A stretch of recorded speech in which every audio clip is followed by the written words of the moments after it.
No. Now let me stop sharing my What food? What do screen. you want? Mm-hmm. All right, everyone. No, you can't go outside. You are live. Awesome. So the Regent teachings on divorce and toward that was nice.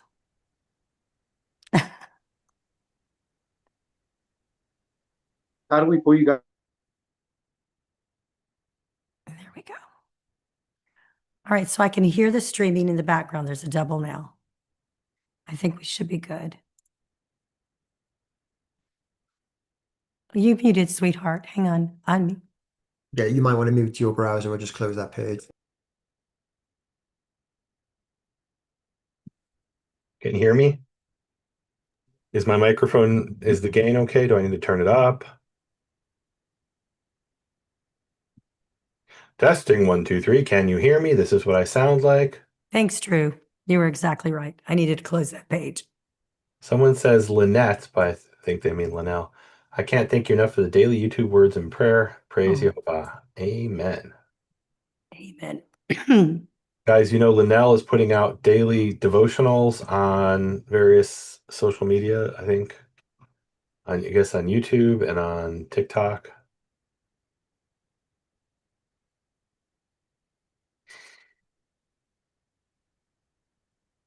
All right. Someone says, is it the black shirt or is Nehemia losing weight? It's It's one of those two for sure. He's losing weight. He's lost a lot of weight, a ton of weight. Almost at 100 pounds having lost. So It's almost lost me as far as the weight. He's working very hard at it. I think Sedgwick gained some of that.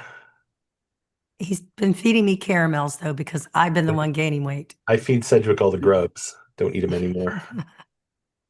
Lost 100 pounds. Wow. I mean, I knew he lost weight, but what do you mean by just now saying? Yes. Okay. I'm going to try to, everyone mute themselves, please. Bam, mute yourself. Awesome. Escape out of there. Make that right. I need to change the view. All right, Nehemia, you want to speak, sweetheart? Testing 1, 2, 3. Testing. Can you hear me? I hear you. All right, excellent. I'm gonna hit record on my little device here. So All right, and we're going to use Q&A, guys, for any questions you have. There's already one in there.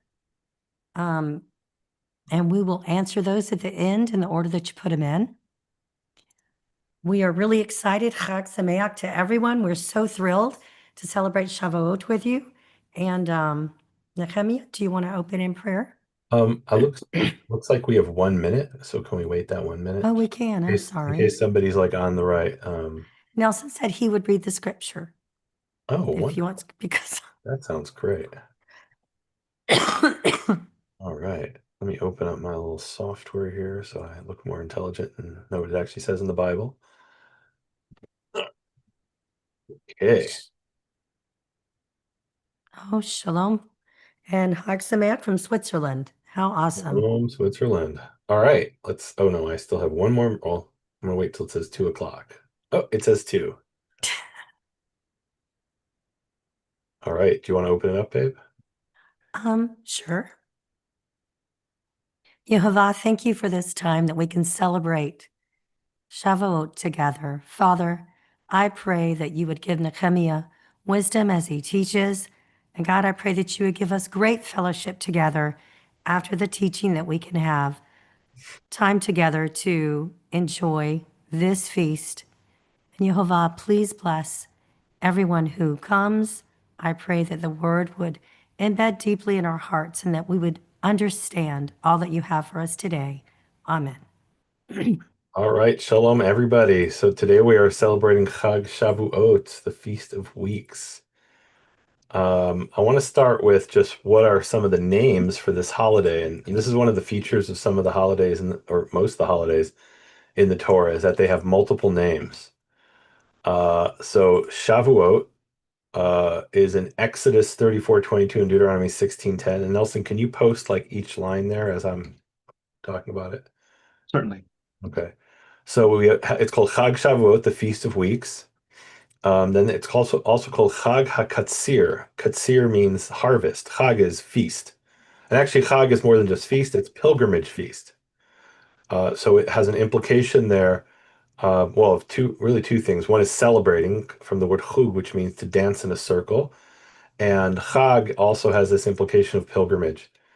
You actually see that in Arabic, that somebody who makes a pilgrimage to Mecca, they call that the Hajj, right? So Arabic is a related language to Hebrew. If you remember from, I think it was Aladdin, wasn't there a character named Haji, right? So Haji is somebody who had made the Hajj, the pilgrimage. So Chag in Hebrew is both a pilgrimage and a celebratory feast. So it's Chag HaShavuot, Chag HaKatsir, the Feast of Harvest. So that's the agricultural aspect. And then it's also called Yom HaBikurim. Bikurim means first fruits. And Yom is day. So it's the day of, and Ha is the, right? Yom HaBikurim, the day of first fruits. And it's also called, so this is interesting. When we look in different passages, it doesn't always have that exact phrase, Yom HaBikurim. For example, in Exodus 23:16, let me pull that up here. It has this long, complicated name, Chag HaKatsir Bikurei Ma'asecha. So it's the feast of harvest, the first fruits of your work or of your deeds, right? So you might think, well, okay, I mean, all that's it's a long four-word name. Chag HaKatsir Bikurei Ma'asecha. That's actually the full name there. And then in Exodus 34:22, you have Chag Shavuot, and it's interesting, it's without the Ha, right? So it's Feast of Weeks. And then it says Bikurei Katsir Chitim, the first fruits of the harvest of wheat, right? So is that the name of it or is that the description? I mean, in a sense, it's both. But it has that word Bikurim, which is the name of the feast in Exodus 23:16. And then in Leviticus 23, 17 and 20, it mentions a sacrifice, which is Bikurim. So it's not the name of the feast, but it's the name of the sacrifice, the first fruits. And then Numbers 28:26. And what's interesting in Leviticus 23 is it doesn't have the word Shavuot at all. And then Numbers 8:28-26 again has Yom HaBikurim, which is the name of the feast. And it says, at your Shavuot, Bashavuotechem, which literally means at your weeks, right? So the name isn't actually Shavuot there for linguistic reasons, but it's a description of it. It's at your weeks. So those are our three names. I know it didn't sound like three there, but really we have Shavuot, Katsir, which is harvest, so weeks, harvest, Shavuot, Katsir, and then Bikurim and variations of Bikurim. Right, Bikurei is the Bikurim of, Bikurei Ma'asecha is the Bikurim of your deeds, Bikurei Katsir Chitim is the Bikurim of the harvest of wheat, the first fruits of the harvest of wheat. So those are the three names. There's actually a label. Well, we already said one label is Chag, which is pilgrimage feast, and Yom, which is day. So there's another label applied to it, which is Mikra Kodesh. Mikra Kodesh is usually translated in the King James, for example, as Holy Convocation. Convocation is a fancy word for gathering, but it could also mean holy proclamation. It's something you proclaim to be holy. And then there's another term applied to Shavuot, and there's lots of Mikra Kodesh, right? Not just Shavuot. There's another one, which is Regel. Regel is an interesting word because it literally means time. Well, it literally means foot or leg. But in this context, it doesn't mean foot or leg. It says, here, let's read it. Exodus 23:14 and 34:23-24 has and all what we're doing here, guys, is my wife said to me, what is Shavuot about? Okay, well, I could tell you in abstract terms, or we could look and see what the Bible says. And it's interesting when I went through each one of the passages that mentions Shavuot, I realized, oh, we kind of have 13 bullet points here. Originally there were 7, but as I kept going over the passages, I'm like, wait a minute, we really should have this as its own thing. I guess you could count them in different ways. I don't know. So Exodus 23:14 is Shalosh Regalim Tachog Li B'Shana, which is literally 3 regels, 3 feet but it means 3 times. 3 feet, you shall chag me, you shall celebrate for me or pilgrimage for me in the year. That's Exodus 23:14. And then 17 repeats it, but there it uses a different word instead of regel. It uses the word pa'am. So it's shalosh pa'amim, 3 times. What's interesting is, so in modern Hebrew, you would say pa'am. You'd say pa'am once, pa'amayim twice, shalosh pa'amim 3 times. Um, but in biblical Hebrew, pa'am literally means foot or a hoof, right? So you have the word that means both foot and hoof, um, or leg as well. That also means a time. And then from that, you get aliyah regel. People will call the pilgrimage aliyah regel. And modern Hebrew, they think that means ascent. Aliyah is ascent by foot, but it's not by. And they're like, oh, I've got to walk to Jerusalem. No, it's actually at the time, right? So these are sacred times. So regel is a sacred time, or just a time, really. But in this context, it's a time that you do a chag, right? That's the full phrase there. Um, and then in Exodus 34:23, it's shalosh pa'amim, 3 times, right? So there it has again the word time, and then Exodus 34:24 again, shalosh pa'amim, 3 times. So regel pa'am is really essentially the same thing. It means a time, so it's a sacred time, sacred occasion. Okay, those are all the names. We have Chag and Yom and Mikra Kodesh and Regel. The names are the titles. So now point that I got there to 5 points. I guess Yom could have been its own point, maybe. I don't know. So number 6 is no work. Nelson will post the verses here. It's Leviticus 23:21, Numbers 28:26. And it's interesting. Exodus doesn't say anything about no work for Shavuot. It does for Chag HaMatzot and for Shabbat. Chag HaMatzot is what we today colloquially call Passover. But it doesn't say anything about no work. But it does in Leviticus 23:21, Numbers 28:26. Rejoicing. And number 7, sorry, is sacrifice for atonement. And that's explicitly stated in Numbers 28:30. And that one I'm going to ask Nelson to read. So Numbers 28:30. And there's more verses around that describe some of the sacrifices. But Numbers 28:30 is the one that specifically says what the purpose of the sacrifices are for, which you could say is implied in the other ones, but not explicitly stated. 28:30, Numbers 28. Mhm. Do you want me to read from 27, that range, or just 30? So it's not 28:30. No, just read verse 30. That's the key one. And there's a bunch, you know what? Read all yeah, read from 27. That's fine. So 27 is a list of sacrifices. And it's funny when I was looking at this in our morning Bible studies with Linnell, I'm like, we could skip over that. It's a bunch of sacrifices. And then she kind of insisted, no, let's read each verse. And I'm like, oh, wait, this is actually a really important point that does apply today. Even though I can't bring sacrifices, there's a single word here in Hebrew, or maybe 2 words, that give this a whole new significance. So, yeah, if you want to read that. Okay, Numbers 28, 27 through 30. Yeah. You shall present a burnt offering of pleasing odor to Jehovah, 2 bulls of the herd, 1 ram, 7 yearling lambs. And you know what that means, by the way? It means God likes the smell of barbecue. But really, what does it mean, a pleasing odor? That's really what it means. All right, go on. The meal offering with them shall be of choice flour with oil mixed in, 3/10 of a measure for a bull, 2/10 for a ram, and 1/10 for each of the 7 lambs. And there shall be 1 goat for expiation in your behalf. So expiation is lechaper, to atone. So it's lechaper alechem, to atone over you or for you. So there are all these sacrifices that are brought, and their purpose is atonement, which is not intuitively obvious because you think, well, we have the Day of Atonement. That's for atonement, right? But no, actually, here's a bunch of sacrifice whose purpose is atonement.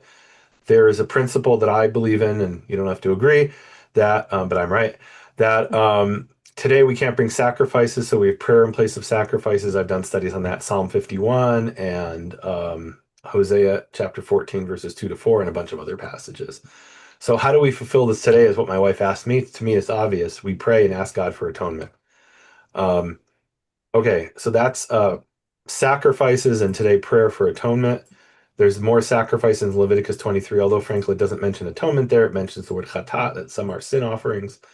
That's not the only type of sacrifice for atonement. Anyway, Number 8 is rejoice together with your family, the Levite, the sojourner, the widow, and the orphan. And that's Deuteronomy 16:11. Nelson, can you read that one? That one's worth reading.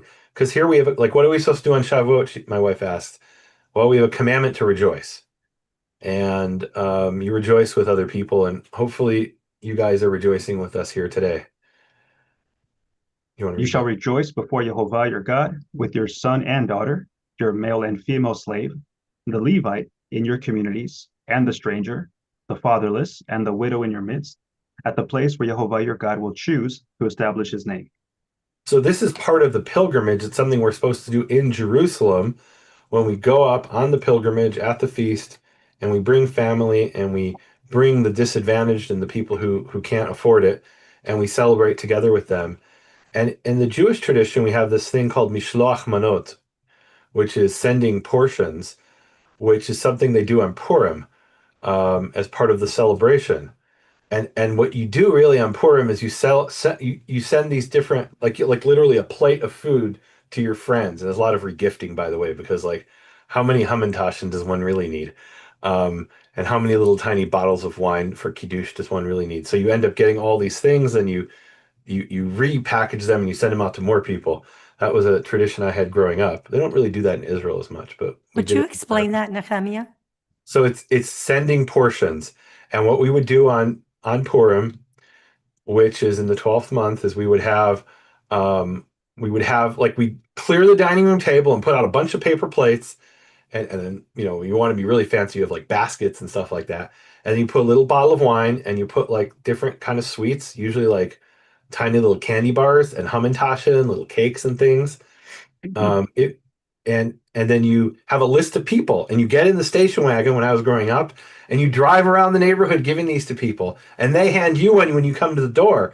And when they hand you one, you're striked off their list, and you strike them off their your list, and then you come back home and you're like, okay, who brought us? Oh, okay, that guy got two because I gave him one and he also brought one, and you're like, okay, now we've got all this junk I'm never going to eat. Now let's give out more, right? So it's kind of like trick or treat but you're actually going to people's houses, giving them a little bottle of wine so they can say kiddush. But where does it come from? It comes from Nehemiah, and Nelson, you want to turn to there, Nehemiah chapter 8, and there it's not talking about Purim. It's talking about any holy celebration. And the purpose there is something completely different than what we do today, which is giving stuff to your friends. Let's see. Okay, let's read Nehemiah 8, 9 to 10. And the context here, let's read verse 8 first. Verse 8 is a profoundly important verse for reasons I won't go into today.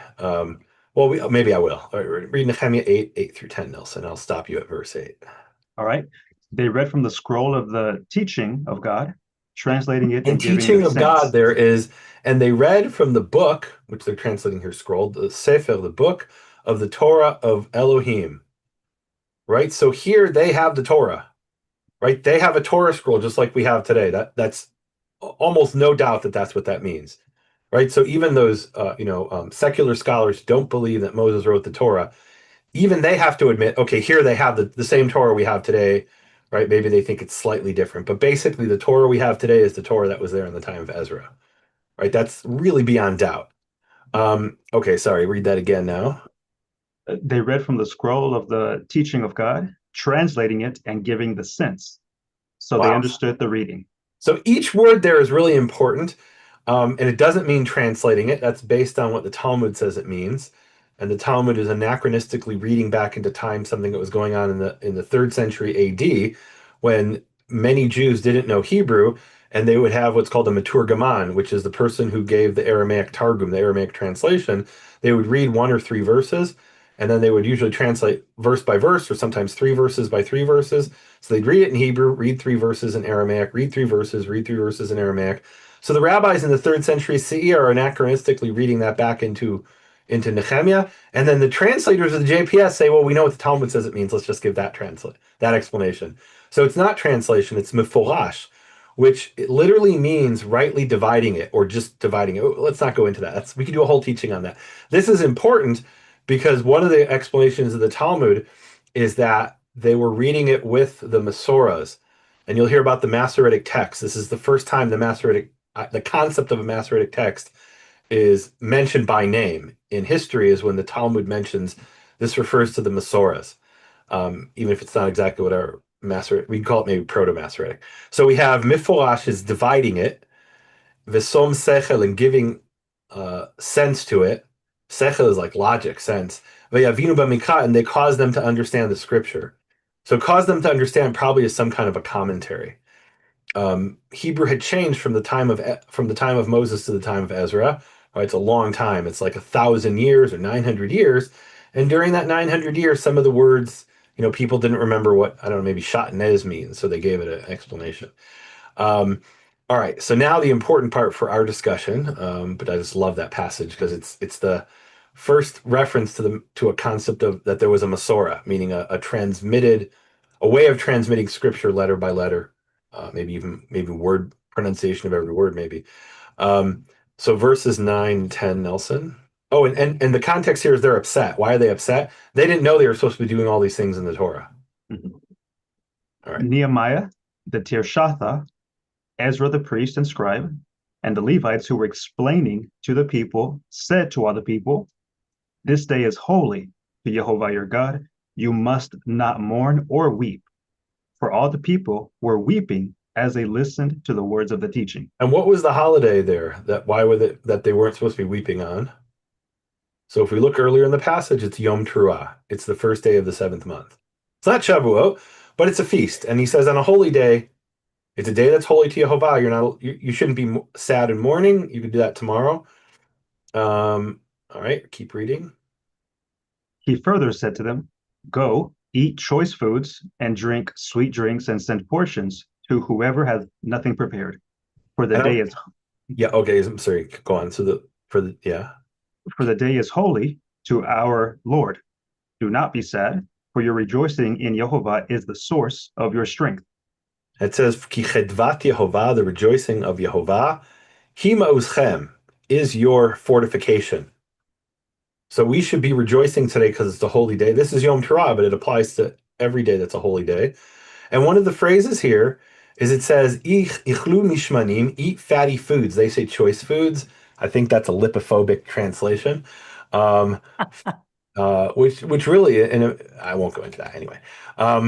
It literally is eat fatty foods and drink sweet drinks and send portions to those who have none prepared. Who are the poor people who've none prepared? The poor people, right? So, and that's shilchu manot, send portions, right? So that's where this concept comes from. It's also in the scroll of Esther, right?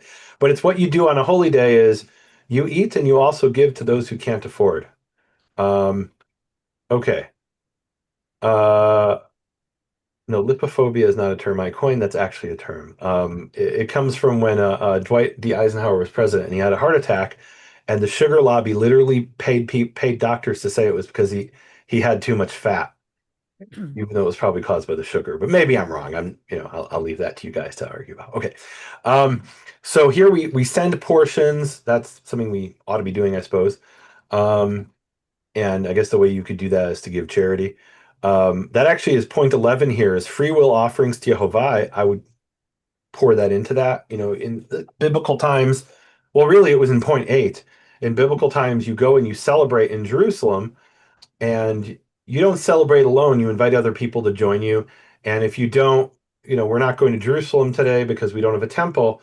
So the way we can do this is, or one way, is when we celebrate, also include those who are less fortunate, either by sending food to them or inviting them to join you. All right, that was point number 8. Number 9 is count 50 days or 7 weeks in one day. And this is the 50th day today of that count. And by the way, this is why I'm celebrating it today. And most Jews celebrated it last week on Sunday night and Monday. And the reason they did that is an age-old debate that goes back to Second Temple times of when do you start to count the 50 days? Do you count it from, and really it's the question of, it says the morrow of the Shabbat. I won't go into that. I've done other teachings on that. I have many pages on my website that talk about this in great length and detail. But basically, when it says the Mimocharat Shabbat, the morrow of the Shabbat, or the day after, the morning after the Shabbat, what is Shabbat? Is Shabbat the first day of unleavened bread? and hence the morrow is the second day of unleavened bread, meaning Chag Hamatzot or Passover, or is the morrow after Shabbat, the Sunday during the Feast of Unleavened Bread? And of course, the correct answer is the Sunday, but like I said, I've discussed that other occasions. But that's really like a 2,000-year-old debate. Okay, count. So that was count 50 days. 10 is there's the Bikurim bread, which is really interesting because in the entire Torah, there's many flour offerings. You can read Leviticus 2, which my wife loves because it's like a cookbook. There's, I'll often say grain offerings, or in British English, they'll say corn offerings. Corn means grain in British English. In America, corn is maize. So grain offerings, lots of different recipes for grain offerings. Um, there's only one occasion when you have leavened grain, and that is this specific sacrifice, which is the Bikurim, which is 2 leavened loaves of new grain. You could, if you want, I suppose, have some leavened bread on on Shavuot. Just remember, you're not actually bringing a sacrifice. You can also offer a prayer in place of that sacrifice. 11 is free will offerings to Yehovah. That is, you can donate to various causes. We don't have the temple today, so you can't actually give it to the temple. You can give to the poor and the needy as well. Number 12, we're going to come back to number 12. Number 12 is the covenant at Sinai. I want to go in a little bit more detail on that. Number 13 is one that's not obvious at all. And again, it's one of these things that my wife's asking me, and I'm reading every verse with her, and I'm like, oh, I hadn't really thought about that. So Nelson, can you read Deuteronomy 16:12? Nelson, can you turn on and off your camera? Because I think it's lost focus of you. If you turn it on, it should find you. There it is. You're perfect focus now. Thank All you, right. Nehemia. Deuteronomy 16, verse 12. Bear in mind that you were slaves in Egypt, and take care to obey these laws. Okay, and then bear in mind isn't bear in mind in Hebrew. Let me find the verse here. It's v'zacharta, and you shall remember.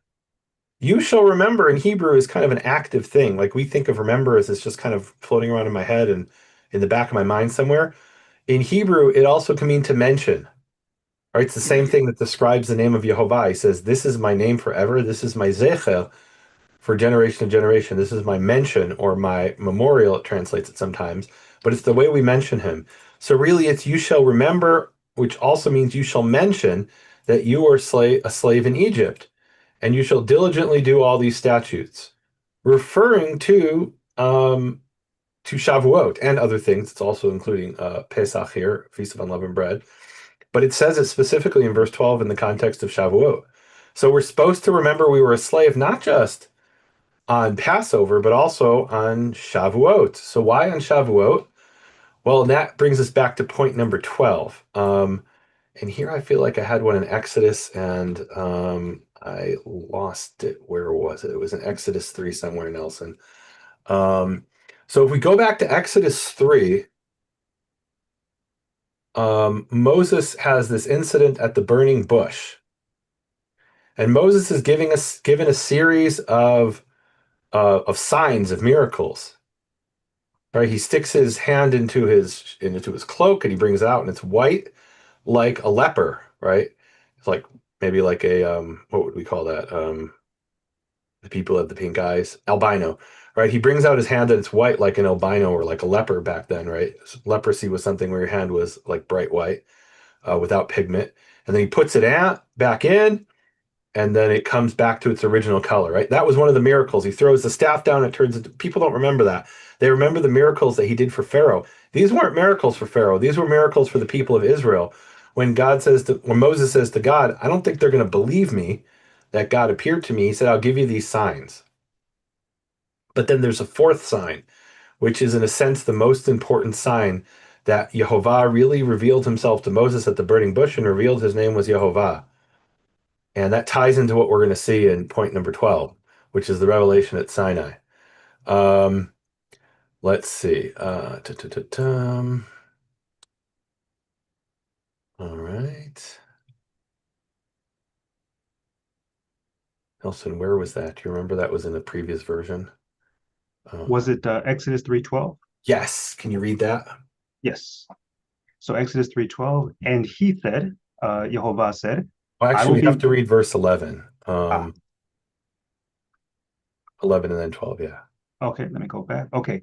But Moses said to God, who am I that I should go to Pharaoh and free the Israelites from Egypt? And he, Jehovah, said, I will be with you. That shall be your And I will sign. be with you. That's yeah, right? So he's referring to this. This is kind of a teaser about which is about to come in verse 14. I will be. And here he's saying, for I will be with you. Who am I? Who are you? Who am I? I'm the one who will be with you. All right. And this is for you the sign. Yeah. Uh, and that shall be your sign that it was I who sent you. And when you have freed the people from Egypt, you shall worship God at this mountain. So what's this mountain? This mountain is Mount Sinai. So there's three signs. There's the snake turns into or the staff turns into a snake and then back into a staff. There's the water turns into blood. There's the hand turns like a leper and then turns back normal. And then there's the fourth sign, which is the key, which is the most important one, which is that all of Israel will be brought out of Egypt and they won't just disappear and cease to be a people or go into the land. They'll actually come to this mountain where I'm revealing myself to you, and they will know that I'm the one who sent you because you'll come and worship me at this mountain. And what happened at that mountain? What happened at that mountain was the revelation at Sinai. And what's the first word in the revelation at Sinai? The first two words, Nelson? Ani Jehovah.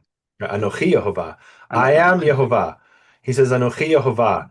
Right? And why is he saying that? Because he predicted they would come specifically to this mountain. And if you look at the whole story of the Exodus, repeatedly they come to Pharaoh, and we have the version that we've in American culture, which is where he says in the cartoon and in the movie, "Let my people go." But that's not what he said. He says, "Let my people go, that they may worship me in the wilderness." And he keeps saying, we need to go out into the wilderness to have a chag. We have to go out to have a chag. We have to go out to have a chag. What's the chag? Where they're worshiping Yehovah. Well, first it's Passover, but he was saying we're going to go out into the wilderness for 3 days and we'll worship Yehovah at a chag. That's what Moses kept saying to Pharaoh. And what was the Chag? The Chag was Shavuot. The feast, the pilgrimage feast, was they were going to not just celebrate, because Pharaoh said, why can't you do it here? Why do you have to go in the wilderness? Because it's a pilgrimage feast. You have to go to a place where Yehovah has put his name. And the place Yehovah put his name at that time, literally, he says, Anochi Yehovah, is Mount Sinai. Now, nowhere in the Tanakh does it explicitly say Shavuot has anything to do with Mount Sinai. Jewish tradition says that. But where does Jewish tradition get it? It gets it from, and we're going to read a few verses here. Let's start, Nelson, Exodus 19:1. Now let's remember, Shavuot is the only one of our feasts. We have 7 Mikra Kodesh days that are annual Mikra Kodesh, annual holy proclamations, and each one has it. 6 of them have a date. With the exception of Shavuot, has no fixed date. Your count, it's a 50-day count from the morrow after the Sabbath during the Feast of Unleavened Bread. What's that date? The date can vary. Okay, so now let's read Exodus 19:1. On the third new moon, after the Israelites had gone forth from the land of Egypt, on that very day, they entered the wilderness of Sinai. So they're entering the wilderness of Sinai on Rosh Chodesh, on the beginning of the third month, meaning the third new moon. So it's the first day of the third month. In modern Judaism, we call that Sivan. That's a Babylonian name. So the first day of Sivan is when they enter the wilderness. And then read verse 2. Having journeyed from Rephidim, they entered the wilderness of Sinai and encamped in the wilderness. Israel Right. encamped there in front of the mountain. All right, so so this was the prediction. You're going to come out of Egypt. Not only you come out of Egypt, you're going to come worship me at this mountain. And then let's skip ahead to verses. And Moses goes up to Mount Sinai, talks to God. Let's skip ahead to verses 10 to 11. Okay, 19:10. And Jehovah said to Moses, go to the people and warn them to stay pure today and tomorrow. Let them wash their clothes. Let them be ready for the third day. For on the third day, Jehovah will come down in the sight of all the people on Mount Sinai. So the third day of what? It's not entirely clear. It could be the third day of Sivan, the third day of the third month, or they traveled after they entered Sinai, the wilderness of Sinai, and then it says in verse 2 they camped in front of the mountain. So maybe this is 2 or 3 days later. It's not entirely clear. Okay, so but whatever it is, the third day from that revelation, and by the way, third day is very interesting. It's inclusively the third day, which means God speaking to Moses, let's call it on Tuesday, right? Well, we won't call it Tuesday. We'll call it Friday. He's talking to him on Friday, and he's saying the third day, that's Friday, Saturday, Sunday. So Sunday is when the revelation is taking place. Right, in modern English, we'll say 3 days from now. We on Friday we actually mean we mean Monday, but not in ancient Hebrew. Generally, you mean 3 days from now. That's what's called an inclusive count. An exclusive count would be you don't count the first day. An inclusive count is you do count the first day. So he's talking to him on a Friday. He's saying on the third day, let them prepare themselves, sanctify themselves. It's very interesting, actually. Something just occurred to me, but we'll say that for a different study. Okay. Let's skip ahead now to when he actually comes down and tells them to do that in verses 15 to 16. And he said to the people, "Be ready for the third day. Do not go near a woman." Why don't go near a woman? Because they haven't learned the laws of ritual purity yet, but the entire area where they're going to be requires a state of ritual purity. And if you have relations with a woman, then you are ritually impure until you wash yourself and then wait until sunset. He's like, no, on the third day, you got to be ritually clean. All right. On the third day, as morning dawned, there was thunder and lightning and a dense cloud upon the mountain, and a very loud blast of the horn. And all the people who were in the camp trembled. And this is the revelation at Sinai. Right, this is what's happening. God is appearing to every Israelite man, woman, and child on the third day, in the morning. Interestingly, and what's interesting is that Mimocharat Shabbat we translate as the morrow after the Sabbath, but Mocharat actually means the morning after the Sabbath. Right, so the revelation's in the morning, and the Shavuot is based on a sacrifice that takes place on the 50th morning counted from the Sunday during the Feast of Unleavened Bread. So it doesn't explicitly say that Shavuot is the celebration of the covenant at Sinai, but there is an implication here. There is a connection to it, timing wise, both when that day falls out, the 50th day, sometime early in the third month, right? Shavuot's always going to be early in the third month if you're counting during the Feast of Unleavened Bread. The Sunday during the Feast of Unleavened Bread, you'll always end up early in the third month. But it's going to be a variable day, and that's exactly what we have, Shavuot being a variable day, meaning day of the month, early in the third month, in the morning. Okay, so if you want to say no, Shavuot has nothing to do with Revelation at Sinai, okay, I said that for many years. Now, I did a teaching called the Feast of Oaths. I did this literally in 2015. No, it was probably 2013 or 14. So a little over 10 years ago. And I was basing myself on something in the Dead Sea Scrolls. And when I prepared this for this morning, for today, I learned that something I said there wasn't entirely correct. So consider this an appendix to what I said 10 years ago. I'm right now, and I was wrong then. So Jubilees is a book that was written around 200 BCE. It was part of the Bible of the people who wrote the Dead Sea Scrolls. They had this doctrine, which is that there were 24 revealed books, which is our Tanakh, plus there were 70 secret books. So they had a canon that was only for the initiated. And in Jubilee 611, I'm going to read you the Wintermute translation, which is published by Charles Worth. It's a more recent translation. And by the way, the Book of Jubilees fragments survive in Hebrew, but not this section. So this only survives in Ge'ez, which is the ancient language of Ethiopia. So this is part of the Ethiopian Church's Bible, and it's somewhat of a mystery. How did the Ethiopian Church end up with books that were part of the secret canon that you had to be a member of the Essenes to have access to? Meaning, if you were a Jew in Second Temple times, you probably didn't know the Book of Jubilees even existed unless you were a member of the Essene movement. So how did that end up in Ethiopia? There's no doubt that there were Jews who must have gone down to Ethiopia, and then they became Christians, or the Christians got their Bible from them, from the Essenes. Okay, it says, therefore, he spoke to you so that you also might make a covenant. This is taking place in the time of the forefathers. He spoke to you that you also might make a covenant with the children of Israel with an oath in this month upon the mountain. That's referring to Shavuot.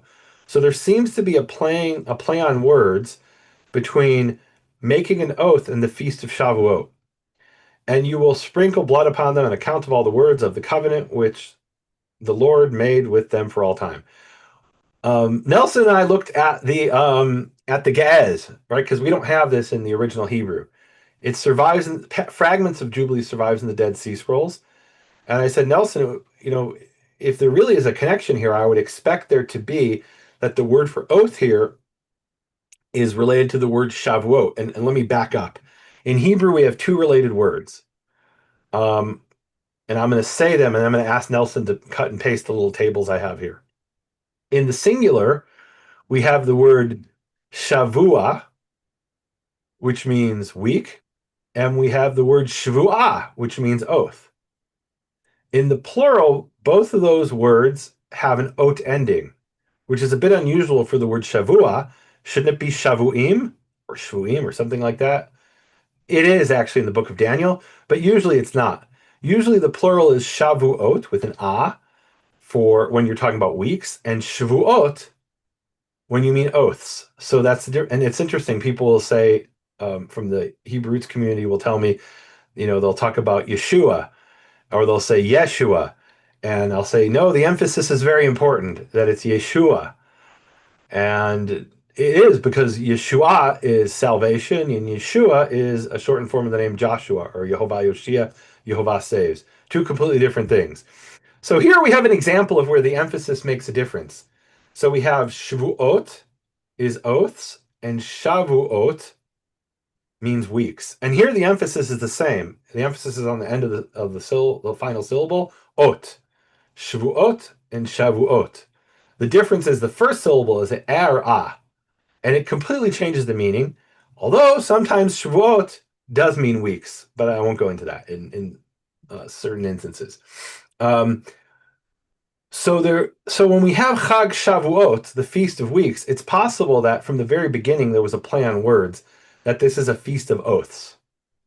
That seems to be the case in the Book of Jubilees in Ge'ez, in the ancient language of Ethiopia, although the word there for oaths is a completely unrelated word, and the feast is actually called weeks in Ge'ez. And what I found is that, and look, I'm much more knowledgeable now than I was 10 years ago, as you would imagine. The claim that Jubilees is interpreting the Feast of Weeks as the Feast of Oaths comes from a scholar in the 1950s who believed that the Book of Jubilees, and this was a hypothesis he had, which I don't know that anybody today accepts. It certainly has no basis.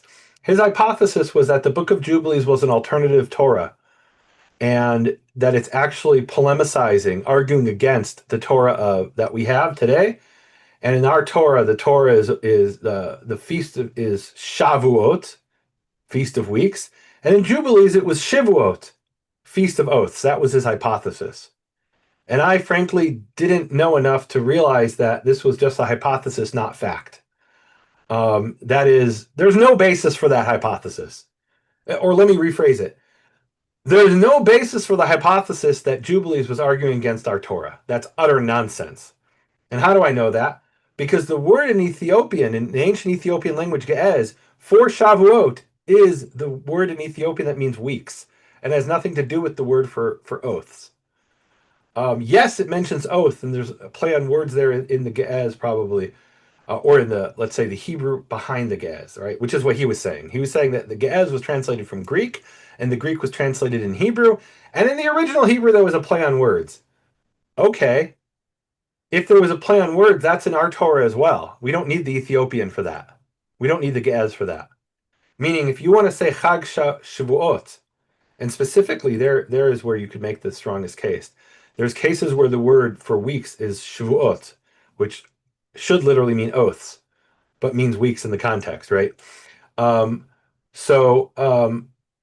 story short, that was something that I presented in that Feast of Oaths teaching, trusting this scholar from the 1950s who was kind of just making it up.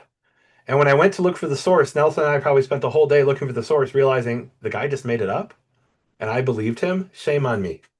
Yes, shame on me. And And look, there's a lot of scholars who blindly repeat what this guy said. I frankly didn't have the resources at the time to check the Ge'ez because I don't read ancient Ethiopian. Now I have the resources and I realize, wait a minute, this guy literally made that up. The word for Shavuot in Ethiopian is just the word that literally means weeks. So how can you say that in the Book of Jubilees it's not about weeks? It's clearly about weeks. The word is weeks. Anyway, all right. Now, with all that said, you could argue that in the Torah itself, when it says Chag Shavuot, there's a play on words because it sounds like the word for oaths. And we have the precedent for that.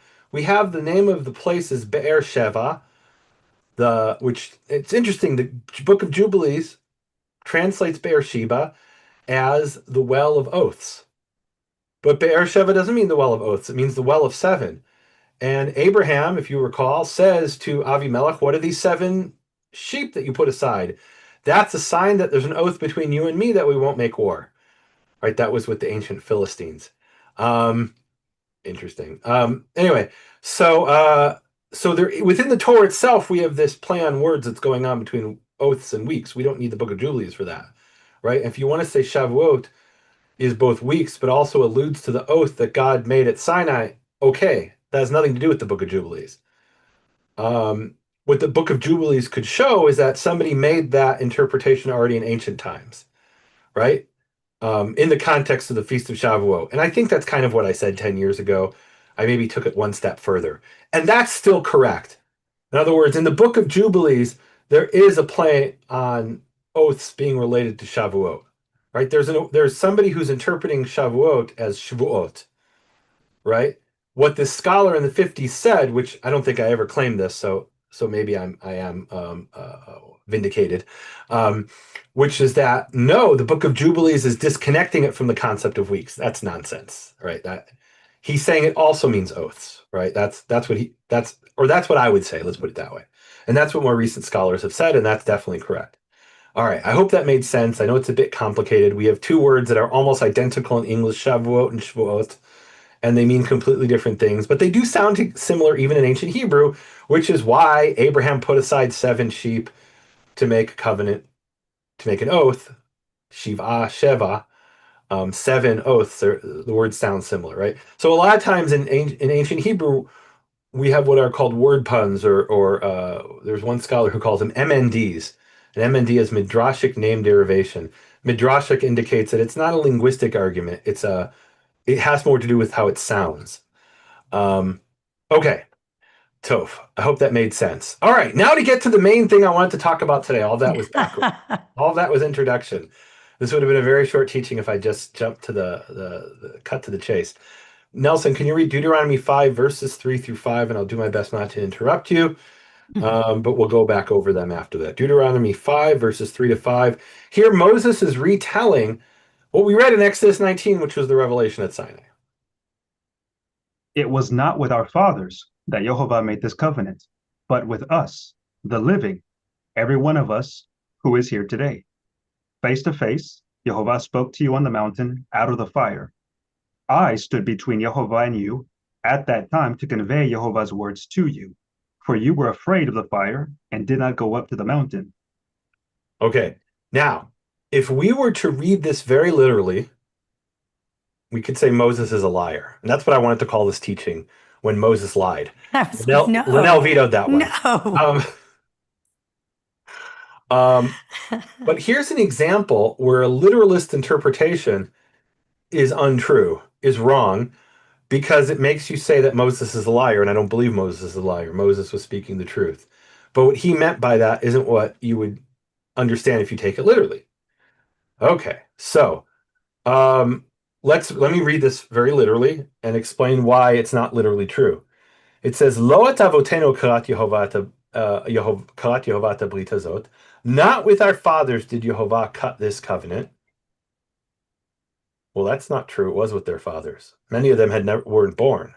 How do I know that? Because when they believed the evil report of the 10 spies, they said, our children are the ones who are going to die when we go into the land because we can't defeat the Philistines. And God said, basically, that was prophetic. Right? He didn't say it in those words, but in our terms, that was prophetic. Your children are the ones who are going to go in and you're going to die in the desert. And so an entire generation, everyone, and then we later learn in Deuteronomy that everybody who at the time of the plague of the sin of the spies was under the age of 20, they survived, and everyone whose birthday had been that day, 20 years and up, they died in the desert. So you have an entire generation that died out in the desert, and an entire generation who either hadn't been born or was under the age of 20 were the ones who Moses was speaking to in Deuteronomy 5. So why would he say it was not with our fathers that Jehovah cut this covenant? And it's interesting. Which translation did you guys paste in here? Was that the JPS? God cut this covenant not only with our fathers, or is that? That's from our study. That's from my notes. So the Hebrew front loads it with the words "not with our fathers," right? You normally would say this in Hebrew, Yehovah. You would say he did not cut, and then you'd bring the subject, which is Yehovah, meaning Yehovah did not cut this covenant with our fathers. That's how you'd normally say it. But instead it says not with our fathers, right? It's emphasizing that it was not with our fathers that Yehovah cut this covenant. For with us, we, these, here, today, all of us who are alive. But that's not true. It was with the fathers. Some of them maybe were born, right? Anybody who was under the age of 20 at the time of the spies. But most of them hadn't even been born. So what does he mean by that? So to understand what that means, here's what the medieval commentators explain. They say, first of all, there's a linguistic issue here. And the linguistic issue, to understand it, we have to look at Genesis 35:10. When Hebrew says not with, it could mean not only with. Or not X, it can mean not only X. What's an example of that? Genesis 35:10. It says, Vayomer lo Elohim, and God said to him, Shimcha Yaakov lo yikra Shimcha od Yaakov. Your name Jacob.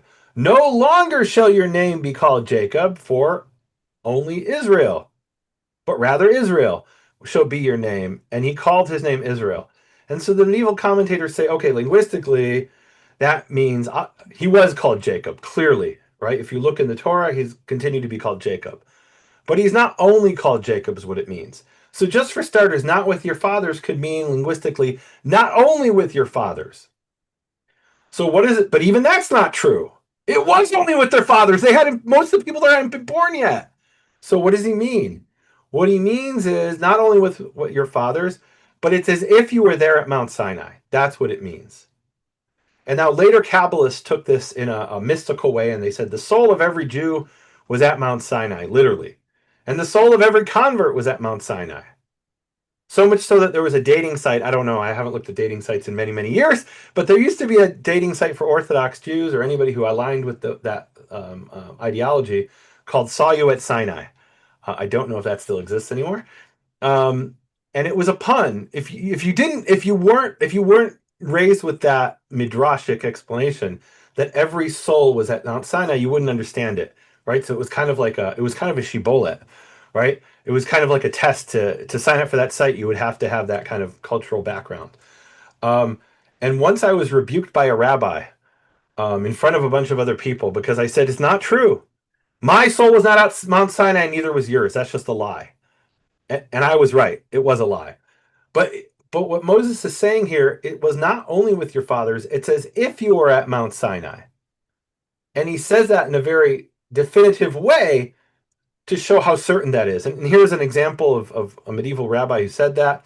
Levi ben Gershon, who was a rabbi in southern France and Provence, which is another part of southern France, but it was considered a Sephardic region, even though it was in France, what today is France. So he lived 1288 to 1340. He was actually a very famous mathematician and astronomer.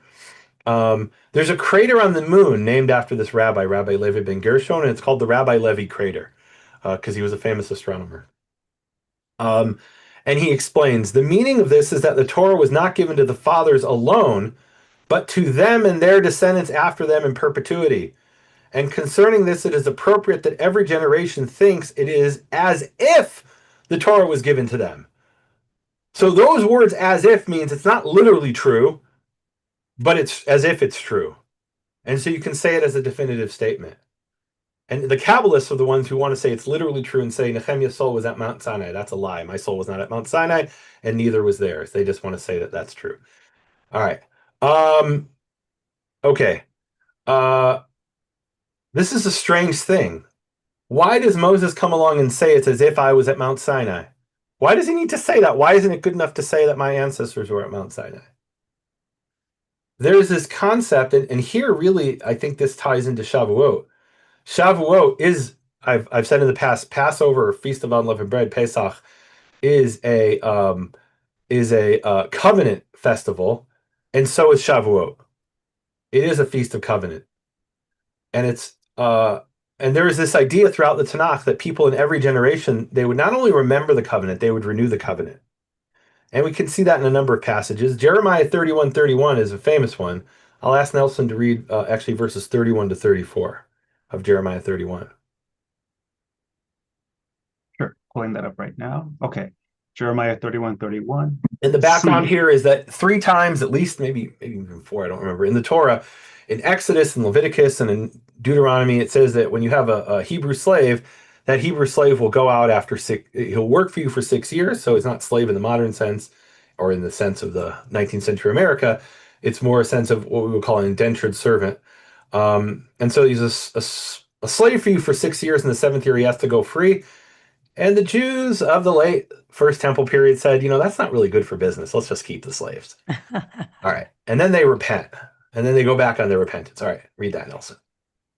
see, a time is coming, declares Jehovah, when I will make a new covenant with the house of Israel and the house of Judah. It will not be like the covenant I made with their fathers when I took them by the hand to lead them out of the land of Egypt, a covenant which they broke, though I espoused them, declares Jehovah. But such is the covenant I will make with the house of Israel after these days, declares Jehovah. I will put my teaching in their inmost being and inscribe it upon their hearts. Then I will be their God, and they shall be my people. Now, if we stopped reading here, and I've had a lot of Christians who presented this verse to me and say, see, we're now living in the new covenant, and the Brit Chadashah, which is the phrase here, new covenant. Some people translate it renewed covenant. I think renewed is correct, and here's why. We're obviously not in this covenant now. Well, I'll explain why in a few minutes. But we're obviously not in this covenant now because of the next verse. What is the next verse? No longer will they need to teach one another and say to one another, Heed Jehovah. For all of them, from the least of them to the greatest, shall heed me, declares Jehovah. For I will forgive their iniquities and remember their sins no more. And may that be soon. And in the Hebrew, it doesn't say heed Jehovah. It says know Jehovah. So no longer will a man teach his fellow and a man his brother, saying, De'uot Yehovah, know Yehovah. Ki chulam, all of them, yedu'oti, they will know me, from the smallest to the greatest, says Yehovah, for I will forgive their iniquity and their sin I will remember no more. So the fact that Christian missionaries spend billions of dollars every year to teach their fellow man about their understanding of God proves that, at least from a Christian perspective, we couldn't possibly be in the new covenant. And not in the Jeremiah 31:31 sense, maybe in some other sense, right? But what is this new covenant? Is this different from the current covenant? Meaning, are the terms of it different? No, it's different in the sense that everyone will actually keep it, and you don't have to teach people about it. And then the context here is what we see in Jeremiah 34:8-22, right? That's the context in which Jeremiah is saying this. Let's read that. So Jeremiah 34:8-22. This is they've freed their slaves, and then they said, boy, that's bad for business. The word which came to Jeremiah from Jehovah after King Zedekiah had made a covenant with all the people in Jerusalem to proclaim a release among them. Well, that's strange. Why do I need a covenant to let the slaves free when the Torah commands me? There already is a covenant that says that. It's called the Torah. So this is a renewal of the covenant. The renewal of the covenant says I'm going to actually do what God said to do. That's what the renewal is. It's not a new covenant with new terms and the old one's done away with. No, it's the same covenant, just I'm going to actually do it. All right, let's keep reading. That everyone should set free his Hebrew slave. Well, I got to both stop you here. We did a teaching on divorce recently, and the word for divorce is literally the same word, shalach. It's the PL form of to send, shalach. So you could say this, that each man will divorce his slave and each man his maidservant. His Hebrew and male and female, they should be free. So what does that mean, divorce? Divorce is to set somebody free. When it's the appropriate time. Okay, keep going. both male and female, and that no one should keep his fellow Judean enslaved. Hmm. Everyone, officials and people, who had entered into the covenant agreed to set their male and female slaves free and not keep them enslaved any longer. So again, is this a new covenant? We're like, oh, we don't have the Torah anymore. No, we've got the Torah. We're just not doing it. All right, let's all get together and swear before Yehovah. We'll make an oath, and we'll perform a covenant ceremony, as we're about to see, which it's blew my mind when I first read this many years ago. Well, I'm spoilers. Let's read it. They complied and let them go. But afterward, they turned about and brought back the men and women they had set free and forced them into slavery again. And by the way, they complied. Excuse me. They complied in Hebrew is vayishma'u. They shmad. Right? So what were they doing? They were obeying what God had already said in Exodus. They were obeying what God already said in Leviticus. They were obeying what God already said in Deuteronomy that they're now swearing they're going to do. And then they obeyed. And then they did it. And they're like, yeah, that's bad for business. It's much better to have people work for free against their will. All right, let's keep going.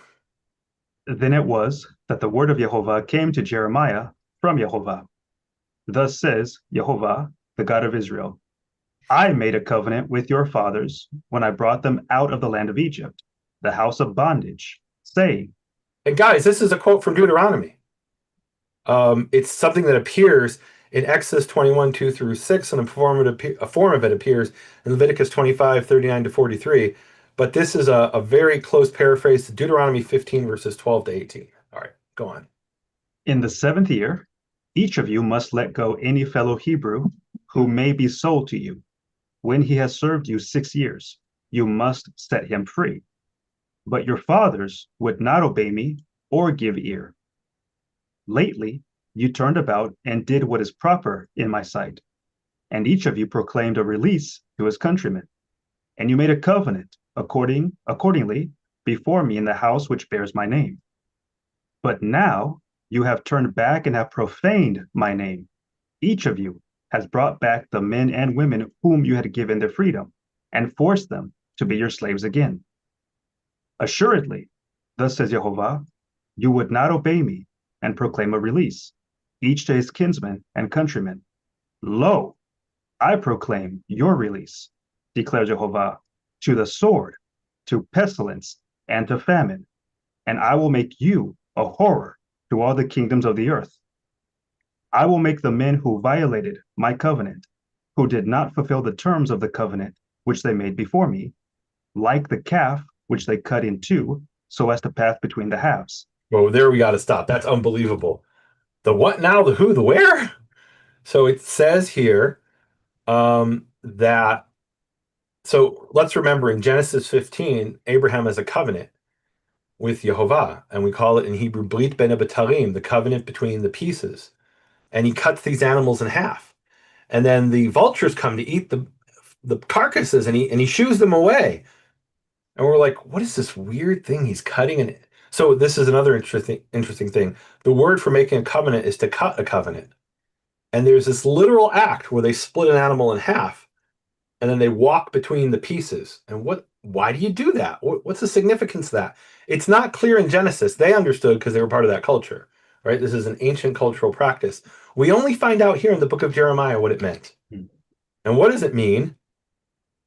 Read the next verses. The officers of Judah and Jerusalem, the officials, the priests, and all the people of the land who pass between the halves of the calf shall be handed over to their enemies, to those who seek to kill them. Their carcasses shall become food for the birds of the sky and the beasts of the earth. So what it meant when Abraham cut the animals in half and he walked between the pieces to make this covenant with Yehovah, there's an implication there that if I don't keep this covenant, I'm going to be like these carcasses that are eaten by the birds of the field, birds of the air, right? Like a carcass thrown in the field in the countryside, and the vultures come and eventually eat it. That's what it means. You're laying a curse upon yourself by saying, if I don't keep this covenant, I will be cursed in this way. I'll be cut in a way, an animal cut in half you put it back together, it doesn't help. It's still dead. It's a carcass. I'm going to be a carcass like these carcasses if I don't keep this covenant. And in the time of Zedekiah, in the 580s BCE, they cut an animal in half, an egel, a calf, and they walk between the pieces as a symbol of this covenant. And it's not a new covenant. It's a renewal of the covenant. That's what he's saying. He's sort of mocking them in Jeremiah 31, saying in the future we're going to have a new covenant where you guys actually keep it. Right now you made a covenant and you didn't keep it. We're going to have a new covenant in the future in the Messianic era, which nobody will even need to teach anybody what to do. They'll just know to do it. And may that day be soon. But here's the covenant they did make and didn't keep, or they kept it very temporarily until it wasn't convenient. All right, let's keep reading here. I will hand over King Zedekiah of Judah and his officers to their enemies, who seek to kill them, to the army of the king of Babylon, which has withdrawn from you. I hereby give the command, declares Jehovah, by which I will bring them back against this city. They shall attack it and capture it, and burn it down. I will make the towns of Judah a desolation without inhabitant. So the point here is that there was a practice of renewing the covenant, and they would renew the covenant every year. Every time you celebrate the Feast of Unleavened Bread, you're renewing the covenant of the Exodus. Every time and look, the culmination of the Exodus was Shavuot, right? They left Egypt, but then the promise from the very beginning in Exodus 3 was, you'll come and worship me at this mountain, which was Shavuot, the revelation at Sinai. So that when the moment they left Egypt, it wasn't completed until they reached Mount Sinai. That's when the promise was completed. And that's when we know that it was Yehovah who really spoke to Moses. And so that is commemorated on Shavuot. And when Moses said it wasn't with your fathers, it's true. I mean, I said it earlier, it wasn't literally true, but in a sense, it literally is true in that this year, Yehovah is, right now, today, is a renewal of the covenant. And it's important, I think, to acknowledge that and to remember that we have a renewal of the covenant every year. And that's what Deuteronomy 5:3 means. It's as if you were at Mount Sinai and you're commemorating that every year on Shavuot. All right. One last verse here. You can put it up on the screen. It's Ezra chapter 10, verses 2-6. It's another time when they made a covenant to do what God had commanded. They had married these women who were worshiping idols. And they're like, yeah, a little bit of idolatry, no big deal. And they said, okay, we're going to have to divorce our wives who are worshiping idols and teaching our children to worship idols. And they make a covenant to do that, because that's not an easy thing to do. And it was a process, and we could do a separate study on that sometime. So the idea here, I believe, in Deuteronomy 5, and look, let's look over Deuteronomy 5 again, and I want to read it very closely. Right, I had Nelson read 3 verses, and I could have just, at first I thought I'm just going to have him read one verse 3. But in verse 4 and 5, he repeats it. So it says, not with our fathers, so we have the word our, did Jehovah, I'm going to put up my fingers here and count every time he was referring to this non-literal concept. Not with our fathers did Jehovah cut this covenant, but with us, these, here today, all of us who are alive. So 7 times, you can maybe count that as 8. Face to face, Jehovah spoke with you. And the you there is all y'all, meaning he's directly speaking to the people who are there at that time. In the mountain out of the fire, and then verse 5, I am standing, and this is the narrative present tense. He said, I am standing between Yehovah and between you. Right? He's describing what happened. So again, it's all y'all and between all y'all. Well, wait a minute. Most of those people hadn't been born at that time to tell you the word of Yehovah. For you were afraid. It wasn't you, it was your fathers. But no, it was as if you were there. For you did not go up to the mountain saying. Right? And then it's I am Yehovah. That's what Yehovah said. So 13 times, and I hadn't counted on my fingers before. So 13 times we have him referring to this non-literal concept, which is as if you were there. It's so much as if you were there. I'm going to say it's that it wasn't with your fathers or only with your fathers. It's that it was with you who weren't even born yet. And that is just as true today as it was 1,000 or how many 3,400 years ago or so, when Moses said this in the plains of Moab, just as they were about to enter the land, just before Moses died. It's just as true today as it was back then, because it wasn't literally with them, it was with their fathers. And it wasn't literally with me, it was with my ancestors. But it's as if I was there. And it's as if every one of you was there. And this is today where we commemorate that covenant as if we were there. All right. Let me end in a prayer and then we'll do a Q&A. Yehovah Avinu Shabbat Yehovah Father in heaven, I thank you for this covenant that you have given us, that we renew today, that we renew every year, that you made with us.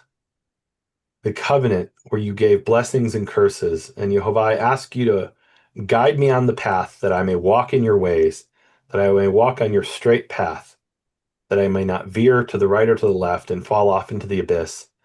Father, give me the wisdom and the knowledge, and all of those here who are hearing your words, Yehovah, all those around the world who call upon your name, who love you, Yehovah, who maybe don't even know what your name is, who raise their hands praying to a foreign God, as it says in Psalm 44, Yehovah, bring them close to you and let them know you so that we'll be in that new covenant that no man will need to teach his fellow to know Yehovah, that from the smallest to the greatest of us, we will all know you. Amen. Hmm. All So, right. so guys, there is Q&A. There's a Q&A button. I'm going to be looking over on YouTube. There's some questions over there as well. But Nehemia, we also want to remind everybody that on Nehemia's wall, Nelson, if you'll put the event website there, we've got some scriptures up for you there. This teaching will also be available on demand. I mean, well, I don't know if it'll be on demand, but it will be at Nehemia's wall for certain. However, Nehemia and the team decided to put it up so you can listen to it again. But we're ready for live Q&A. I am actually going to, we're going to do the Q&A button to start with. Please write your questions in. And then I'm going to unmute everybody and you guys can talk and fellowship together, okay? And if you're listening streaming on YouTube, I put a link if you want to join for the chat. You're welcome to join for the live chat. But we'll open that up after Q&A. And I think And we have that's, over 200 people here, so maybe we don't want to unmute all the microphones at once. well, I'll unmute, I'll All right. allow them to talk and then you can Okay. unmute yourself after that. That's how that All right. does. And there are 200 people watching over on YouTube as well and a bunch on Facebook. And you guys can join live here if you want with that link I put up, or I'll try to keep up with your questions there, but my voice isn't so great. All right, Sweet Pea, do you want to start All the right, Q&A? so we have a question. Any plans to release your own translation of the Hebrew Matthew? Not really related to today's teaching, so I'll leave that for a different time. What is the physical action of consecration of oneself? So in the context of Exodus 19, the physical action that they had to do was, number one, not expose yourself to things that cause ritual impurity, of which Leviticus has many, and Numbers have many descriptions. They didn't necessarily know all of those details yet. And so what they're told specifically is don't have sex with women. There were other things that they probably didn't know about, but that's what God told them in Exodus 19. Someone says, what is the second scripture other than Exodus 23:13 with Pa'am? And we had Nelson, can you put that up there? So where it talks about regel, which is an occasion, was in Exodus 23:14. And then Exodus 23:17. Let me pull this up, make sure I'm right. I think I'm right.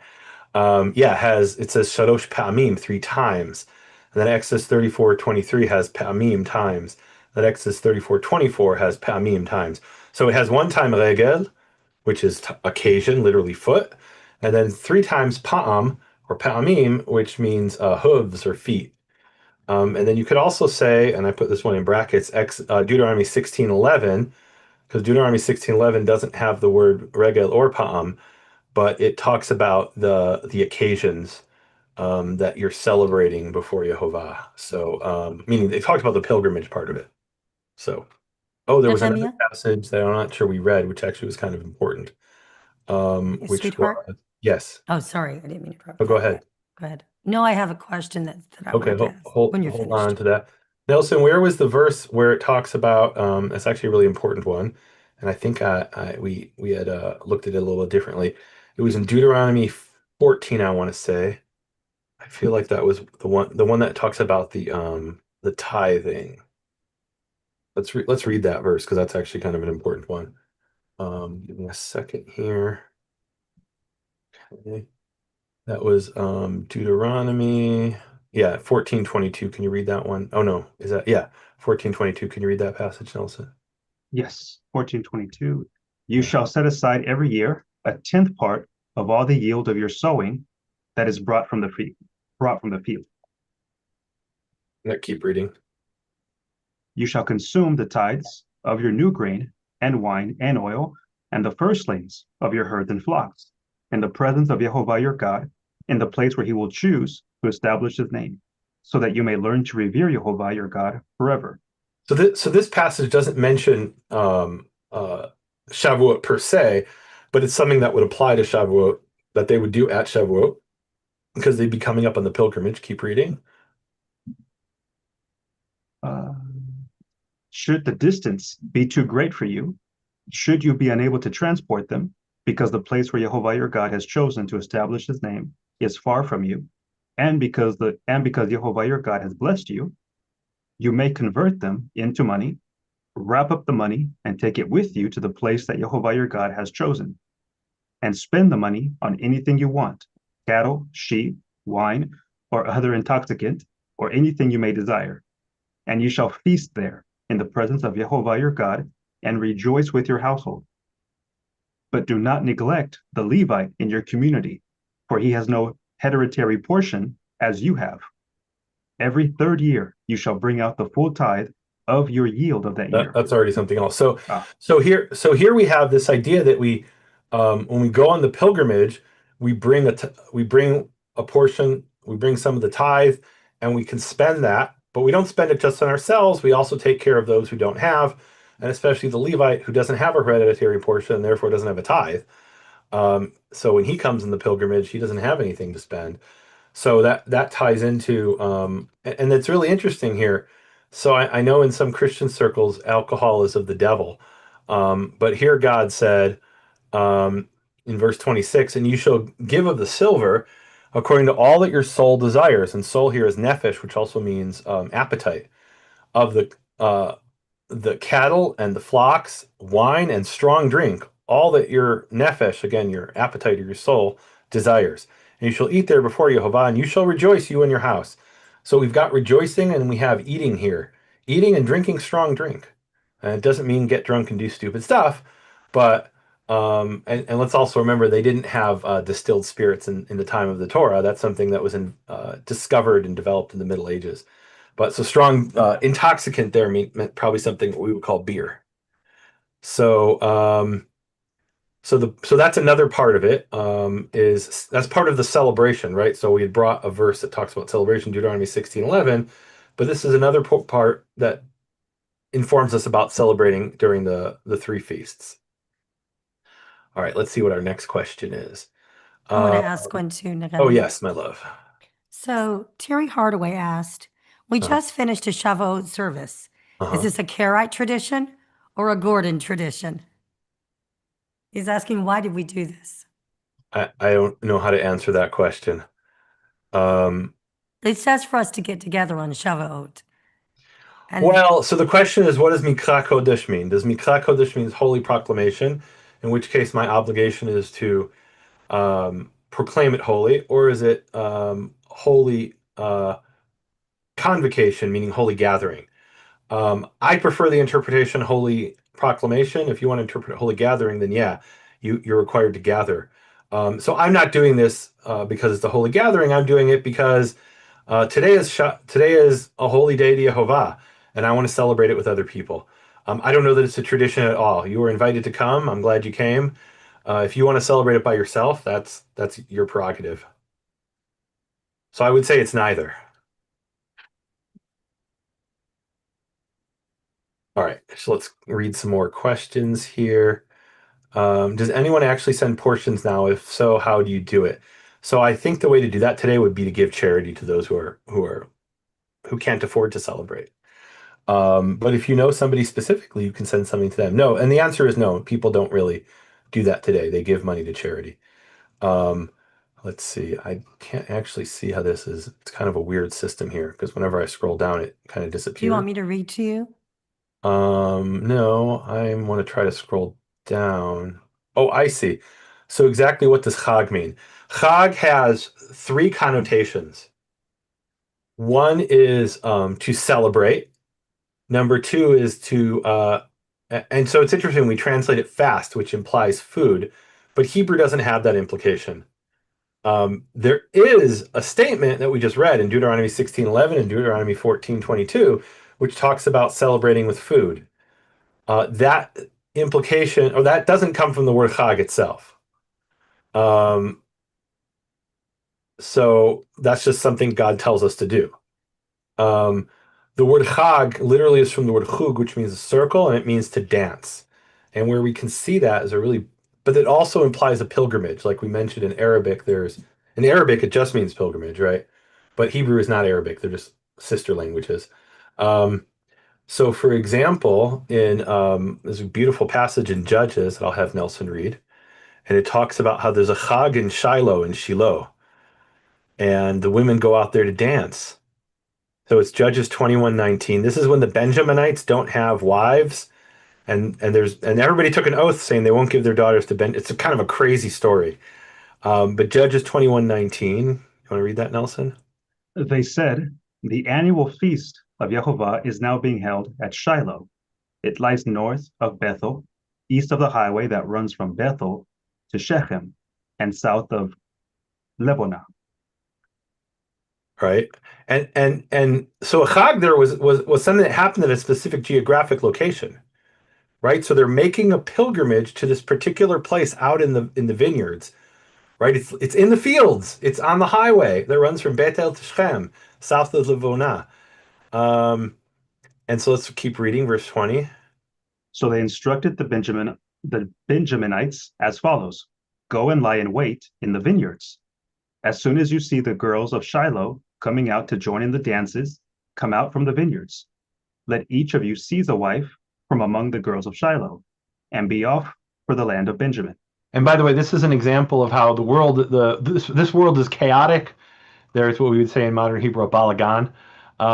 Everything's a mess here because they're like kidnapping women and to marry them. It's crazy.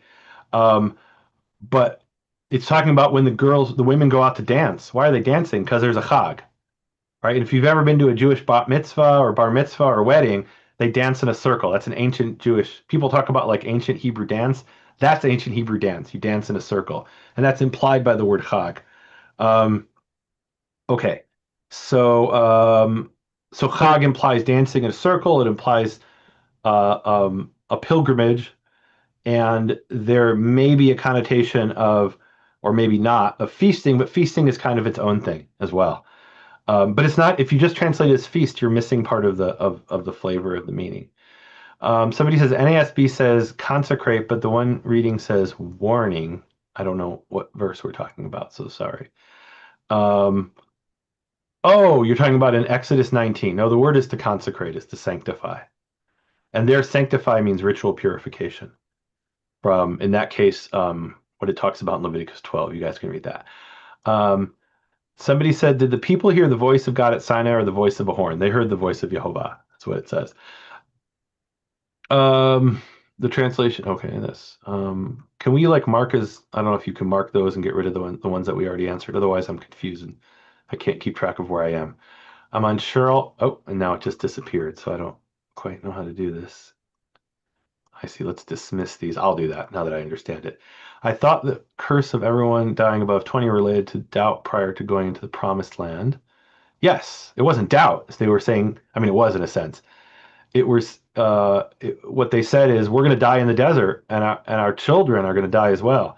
And God turns around and he says, well, your children are the ones who are going to go, and you will die in the desert. That's in Numbers and Deuteronomy.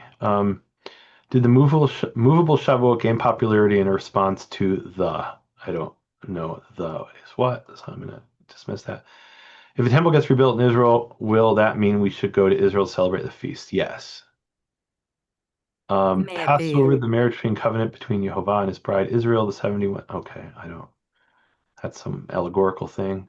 Did the movable did the movable Shavuot gain popularity in response to the Sunday celebration of Pentecost? No. So we have testimonies from the Second Temple period that there was a debate between the Pharisees and the Sadducees, and the debate was about when to celebrate Shavuot, and that was before the rise of Christianity. It had nothing to do with Christianity.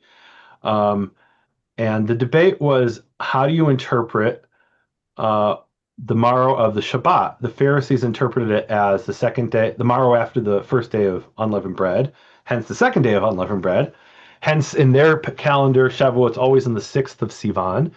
And the Sadducees says, no, a Sunday is a Sunday.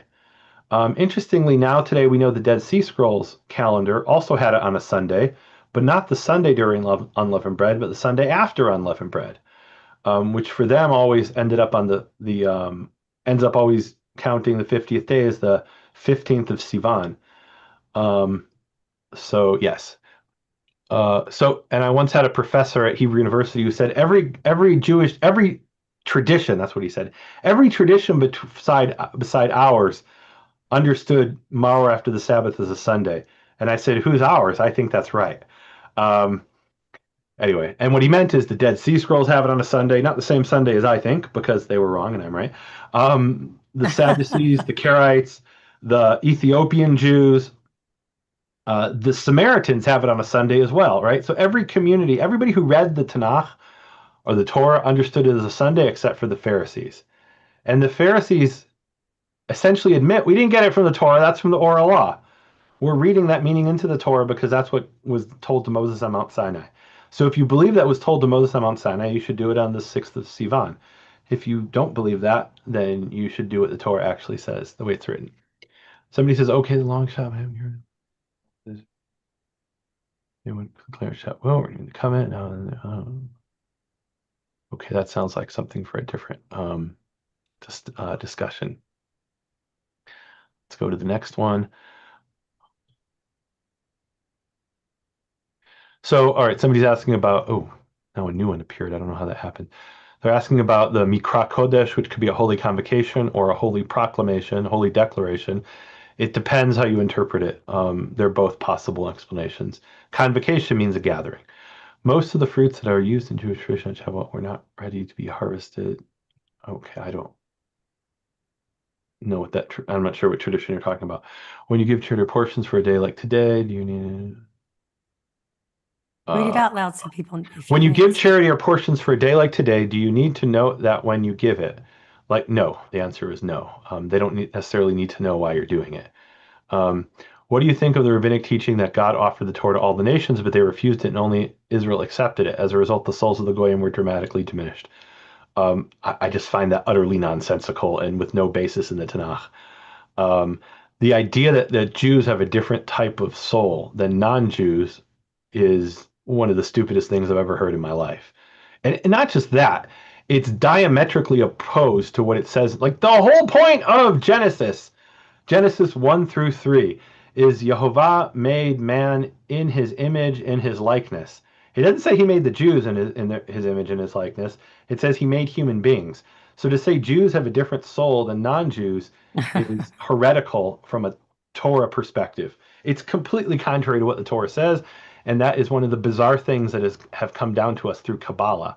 It isn't really even a concept that appears in the Talmud, as far as I know.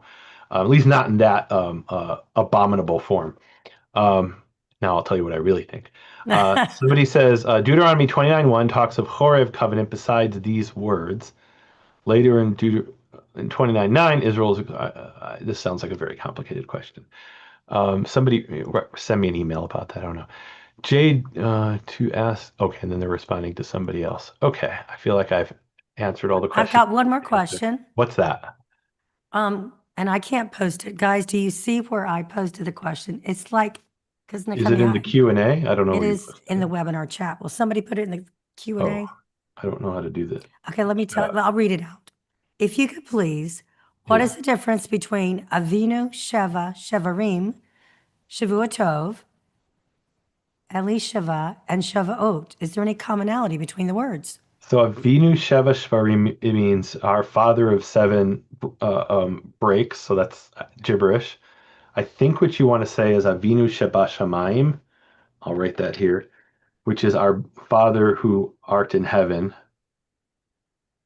So the word Sheva is not in Avinu Sheba Shamayim. It's Avinu Sheba Shamayim. Shvarim are like breaks or splits, or it can mean blast of a horn. So our father of seven blasts is not a thing. That's something that you just misheard or Okay. misunderstood. Shavua, it's actually Shavuatov, not Shavuatov, right? Right. And it sounds like I'm splitting hairs here, but here the hairs are quite important. So Shavuatov means good week. Right. It's what you say after Shabbat. That's a modern expression. It's not in ancient Hebrew. Shavuatov is good week. It's probably a Hebrew translation from the Yiddish Gutwoch, which means good week in Germanic languages. I don't think Germans say that, but Jews do. Um, and then, oh no, it disappeared. And then the other phrase was Eli Sheva. So one is Shavua, and Shavua, which means week, definitely comes from the word Sheva, which means seven, because Shavua is a period of sevens, right? So a period of sevens is related from the word Sheva. And then Be'er Sheva, was that the other one? Oh no, Shavuot is weeks. Um, but then when you have Beersheba or Beersheba, which means the well of seven, and it refers to the seven sheep that Abraham set aside, but the seven sheep represented an oath, right? So within the Torah itself, there's this play on words, right? Not necessarily related to Shavuot, the Feast of Weeks, but related to Beersheba, right? But then you could make that connection as well. If that makes sense.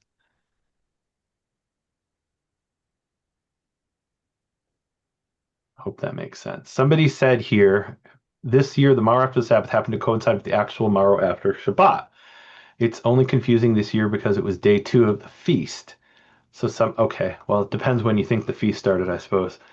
I've made a decision 9 years ago I was going to stay out of calendrical matters. So work it out for yourselves in fear and trembling with prayer and study before the creator of the universe. Somebody says, what do you think about the 7 weeks and then 50 days counting? That's utter nonsense. It's a beautiful. We have a phrase in English that's 6 of one, one half dozen of the other. That's the 7 weeks and the 50 days counting, right? It's two ways of doing the same thing, right? The way Deuteronomy 16 has it is it's 7 weeks, and then Shavuot, and then Leviticus 23 has 7 Shabbats, and then the morrow after the seventh Shabbat. And I was looking at my wife's translation, the JPS, that she uses, the new JPS from 1985, and there it translates the morrow after the seventh Shabbat. Somebody check me on this. It translates it the morrow after the seventh week. Well, it's not what it says in Hebrew. It says the morrow after the seventh Shabbat. That's very different than the morrow after the seventh week. Totally different. Makes it Well, a why do different they day. translate that? Because they want to get to the objective, which is that we're keeping it on the rabbinical day, right? Like they're not hiding the ball, right? It's rabbinical translation. I do want to bring up one thing. Are we still recording? Let's stop recording and I'll share Okay, it. hang on a minute. Cherry lit. Okay, I'm gonna stop recording, guys. 1 second. Stop recording. We'll still be live. Yes. Okay, and I would love the feedback of the audience here.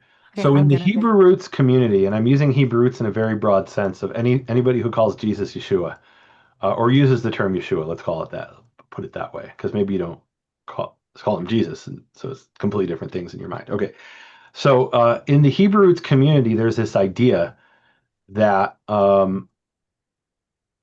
that there's a feast called the Feast of First Fruits, and it's nothing to do with Shavuot. The day of first fruits isn't Shavuot. The day of first fruits is the Sunday on which the 50-day count begins. And I'm trying to find the source of this idea. I don't know the source. The earliest reference I could find to it was a book or kind of a pamphlet put out by Zola Levitt. And what Zola Levitt is talking about is Easter. He's saying originally Easter, which is the Sunday around the time during the Feast of Unleavened Bread, was the day of first fruits. And what he's doing is, from as best I can understand, but I need to really see the source of this. And I think he wrote that maybe in the 80s or 90s, so it's not that old. And he has a book or a pamphlet called like the Seven Feasts. And in order to get to 7, he's taking Easter as the day of first fruits. The problem is the phrase day of first fruits appears in the Torah as a name for Shavuot. So to rebrand that as the day of the waving of the Omer, which is the term in the Torah, right? It's the day on which the Omer offering is waved, and calling that day of first fruits. You're confusing the word reshit which means first, and Bikurim, which means first. And they're two completely different words in Hebrew, so it doesn't work in Hebrew. So if anybody has any information about where that comes from, I'd be really curious. You can send it to me. You can put it in the chat here or put it in an email to me. I'm genuinely looking for who is the first Hebrew roots or Christian person to identify Day of First Fruits as the Christian Easter, and hence the beginning of the Omer is the Day of First Fruits. Because nowhere in the Torah is it called first fruits, right? It's the day on which they sheet, the beginning of the. I mean, it's a bit confusing because when you're doing it in English, the sheet and bikurim are both translated into King James as first fruits, so you wouldn't know it was two different things. So I understand how he got confused. But to call it Yom HaBikurim, Day of First Fruits, that is changing what it says in the Torah. Yom HaBikurim is Shavuot. Has nothing to do with the day of the Omer offering. Does that make any sense? I'm Right. opening Somebody up for writes people. here, Paul Cook writes, some Messianics celebrate Bikurim as the third day of Pesach when Yeshua rose. I understand where they're getting it from, right? That's what Zoe Levitt was saying. He's saying, well, in the Christian world, meaning he was coming from a Christian background, meaning he's Jewish, but he was coming from a Christian culture. They have Easter, and Easter is from Ishtar, right? So what's the Jewish background? The Jewish background is the day of the wave sheaf, and that's first fruits. And now he confused that with Bikurim. But so what I'm really looking for is the earliest source that says that. I understand why he wanted to celebrate. What he wanted to have a biblical holiday to celebrate, but it has a name. It's kind of not a name, right? But if you look in Leviticus 23, it's the day of the Omer offering, right? So what's wrong with that? What's wrong with calling it the day of the Omer offering? Why do you have to call it first fruits? That's really what I'm asking. And it's really an open question. If somebody knows a source that predates, let's say, I don't know, 1990, please send that to me.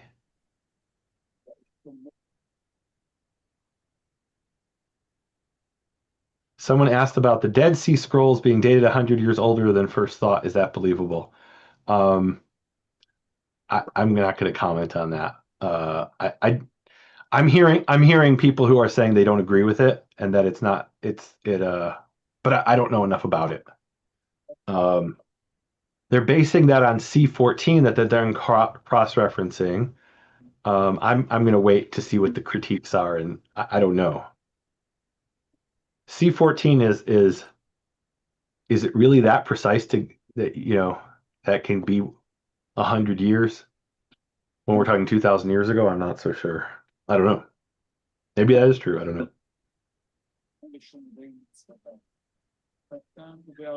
Somebody said Easter with Yeshua being the fulfillment of the wave sheaf offering. Okay, and I'm not going to get into that theology, but that has nothing to do with the word Bikurim. Bikurim is specific in the Torah to Shavuot. Oh, is it gone? Shalom, shalom. Am I? Oh, Sam, I wondered when no. you'd show up. That's so I'm cute. just muted. I think Sandy was talking. Do we want to hear Yeah. what she has to say? Should we open it up to people now? I didn't know if I was on mute or off mute. Let me just take this off. Yeah, can you hear me? Yes, we hear you. We Sam. can hear you. Okay, so Didn't you see my thumbs up? No, I'm just joking. No, not unless it was. Go ahead, Anyway, Sam. never mind about that. So I had a bit of difficulty joining. So and I think it was T-Bone. Was it T-Bone was reading Deuteronomy? No, that was 14? Nelson. Nelson was reading Deuteronomy 14. So did you answer my question? Or was I don't it know in what your reference? question was. All right, it was a voice note that I put into the. No, we don't. I'm in the middle Yeah. of on a Zoom here. I can't listen to it. But why don't you Yeah. tell us very No. briefly what your question was? Oh, right. Oh, no. Well, it was just basically a technical question about the word in Deuteronomy 14, Uh-huh. where it says that you will, at the end of every 3 years, Yeah. or is it Oh, at that the end? that that was the part that was actually not related to our study. Oh, Uh, right. I see. Yeah. Yeah. but it does say at the end of 3 years, yes. Yeah. That's a different usage of the tithe. And we should do a study on tithe, but yes. Yeah, yeah. Okay, that was what my question. My question was basically about the tithe, and then when I heard came in and Nelson was reading that part before it, I thought, oh, have I missed it? Okay, yeah. So I do want to get an answer for that in the web chat if Okay. somebody could look at that. But with regard to this thing about a reference for the wave sheaf. I have no idea where that came from. As you know, I was in the Worldwide Church of God. I No, we didn't know didn't that. know So that, did Sam. they do that in the Worldwide Church of God? That'd be interesting. Well, I was in the Worldwide Church of God when I was a young person, much younger than I am now. And so I knew nothing about all of this. But when we celebrated the feasts of the Lord, as it was, as I was told at the time, we were told that um, the day that that we started to count the seven Sabbaths from was the day that the wave sheaf was. Right. So And the question in Second Temple yeah, times was, and this was it's debated, it's brought down in sources from the Second Temple period, was when is the wave sheaf brought? Is it brought on the second day of the Feast of Unleavened Bread, or is it brought during the Sunday during unleavened bread, and hence it's a mobile day? And there's a tractate in the Talmud that called it Horayot, instruction, and it talks about there how, well, a lot of times the high priest is a Sadducee, and so you want to give him instructions about when to do this, and they kind of wanted to avoid it being on a Sunday to take the wind out of the sails of the Sadducees, although sometimes it would fall on a Sunday anyway. Um, and so here's a historical question that is beyond the scope of today's study, which is at the Pentecost described in Numbers, excuse me, in Acts chapter 2. Um, was that the Pharisee day? Was it the Sadducee day? Or maybe it was a year in which they both coincided, right? In other words, was that Sunday the 16th of Nisan? Um, and was that the day that they were celebrating it in the temple and the same day, Pentecost, or was it a different day? Right? We could have a whole interesting discussion about that. Or maybe it was the same in that year, right? That's ultimately the question. If you say that Yeshua was crucified on, I think so. A lot of people say Wednesday afternoon, late Wednesday afternoon, Thursday. and that Wednesday night was the Feast of Unleavened Bread. Well, then it's the Sunday during of unleavened bread, and it's not wouldn't have been the Pharisee day because Thursday would have been the first day that would have been the day that they brought the Omer offering, right? But I feel like that's beyond the scope of today's discussion. It's yeah. a fascinating Can I ask historical a question? question. Yes, Mark. Or no, is that Ruth? Who? Did somebody else have their hand up? Yeah, I was asking a question. Or, I would oh, like to. Ruth. Go ahead, Ruth. In Numbers, I think it's 18 and 21 in the 10th of offering. Is that a Shobiat that is also part of giving to the priest or the Levites at that time? Was this the same thing? I'm sorry, what verse are you in? Numbers 18 and 21, when the children of Israel are supposed to give a tenth to the Levite. Was this a part Hmm. of that congregational So, gathering and giving of we a have tenth a from the poll, people? everybody. Everybody please go answer the poll. And Nehemia will answer you, Ruth. Yeah. So we should do a teaching on the tithe, and I'm going to leave that for a teaching on the tithe. But my short answer on that is that there's a rabbinical position that says there were two tithes, hence 20%. I believe the Worldwide Church of God said it was 30%, because they say there's three tithes, and some Karaites believe there were three tithes. My position is that it's all the same tithe, just used for different things and at different times. But we should save that for a tithe discussion. Um, so in my view, yes, well, it's the same 10%, just used for different things. What are the questions? Let's have a look here at the oh, where did it go? The little quiz thing that popped up. How do I Nehemia, can you hear me? Yeah, but let's hold on there. Okay. Linnell, how do I get to see the So there's a poll that just came up. The oh, here first it is, question polls and is, quizzes. So at the bottom is a little thing that says polls and quizzes when you click on more, at least on mine. And the question is, what would you like Nehemia to teach next? Long that's answer. really important, guys. I want to hear from you who are listening, who watch. What do you want us to teach on? And I've written down the things that you say. And Nehemiah and I get together every morning for Bible study. And occasionally I'll bring these up, especially if it's something I know somebody wants to teach on. So So your question answer two really is matters. Question two is, what did you enjoy most about today's webinar? Long answer. Question three, what can we do better in next webinar? Long answer. All right. So Yes. Ruth's question was answered. As much as I'm going to answer it today. Okay, Miss Ruth. I understood. So I understand. Ron had a question. No, I do. so you, so I consider myself a Talmudim of Yeshua.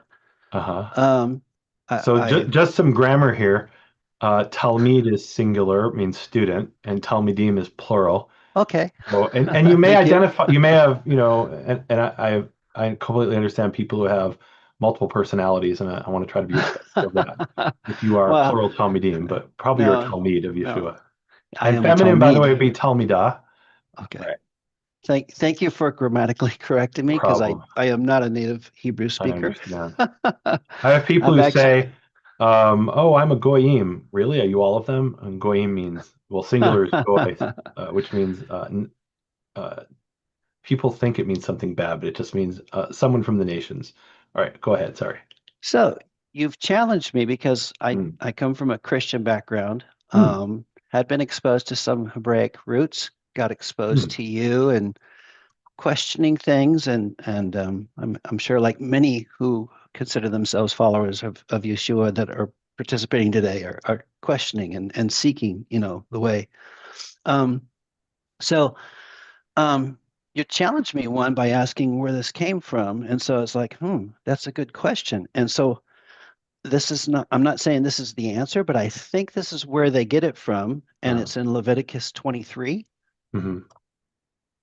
And it begins talking about the feasts of the Lord, the feast of Yehovah, and it speaks of the Sabbath, and then it speaks of the Sabbath, the Passover. And then in verse 9, it begins speaking about the Right. So Feast of First so Fruits. I alluded to that. No, it doesn't. There's no Feast of First Fruits. Or let me rephrase that. The phrase Feast of First Fruits does not appear anywhere in Leviticus 23:9 through 14. I'll read you what it says. And Jehovah spoke to Moses, saying, Speak to the children of Israel and say to them, When you come into the land that I am giving you, you shall harvest its harvest, and you shall bring the first omer, the first sheaf of your harvest, to the Kohen, to the priest.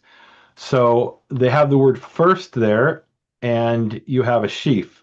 So I think the King James might translate that first fruits, but it doesn't say, it doesn't have the word bikurim there. And so I understand the source of the confusion is they take the word reshit, which is literally the same as bereshit, which is in the beginning. Here it's omer reshit, the omer of the beginning, kitzilchem, of your harvest, right? So if you want to give this a day, you could call it Yom. Well, it gives it in verse 12 a name. And you will wave the Omer, that is the sheaf, before Yehovah to be accepted from the morrow after the Sabbath. The Kohen, the priest, will wave it. And you shall do on the day of the waving of the Omer. So there's the name, Yom Hanifchem et Omer, the day of the waving of the Omer. Right? So it has a name, Yom Hanifchem et Omer. Right? And if you want to give it like a more abstract name, you could call it Yom Hanafata Omer, the day of the waving of the Omer. Okay. Right? So that's the name of the holiday, not first fruits. So I happen to be looking at the because I use a Bible app, and actually I'm looking at the King James version at the moment. Okay.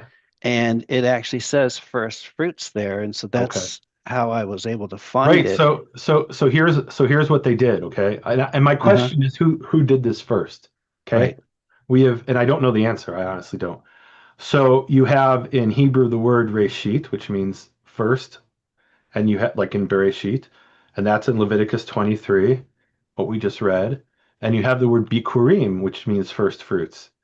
And somebody not knowing what was in the Hebrew made a mistake and thought the reshit in Leviticus 23 verse 10 was bikurim when really it's reshit.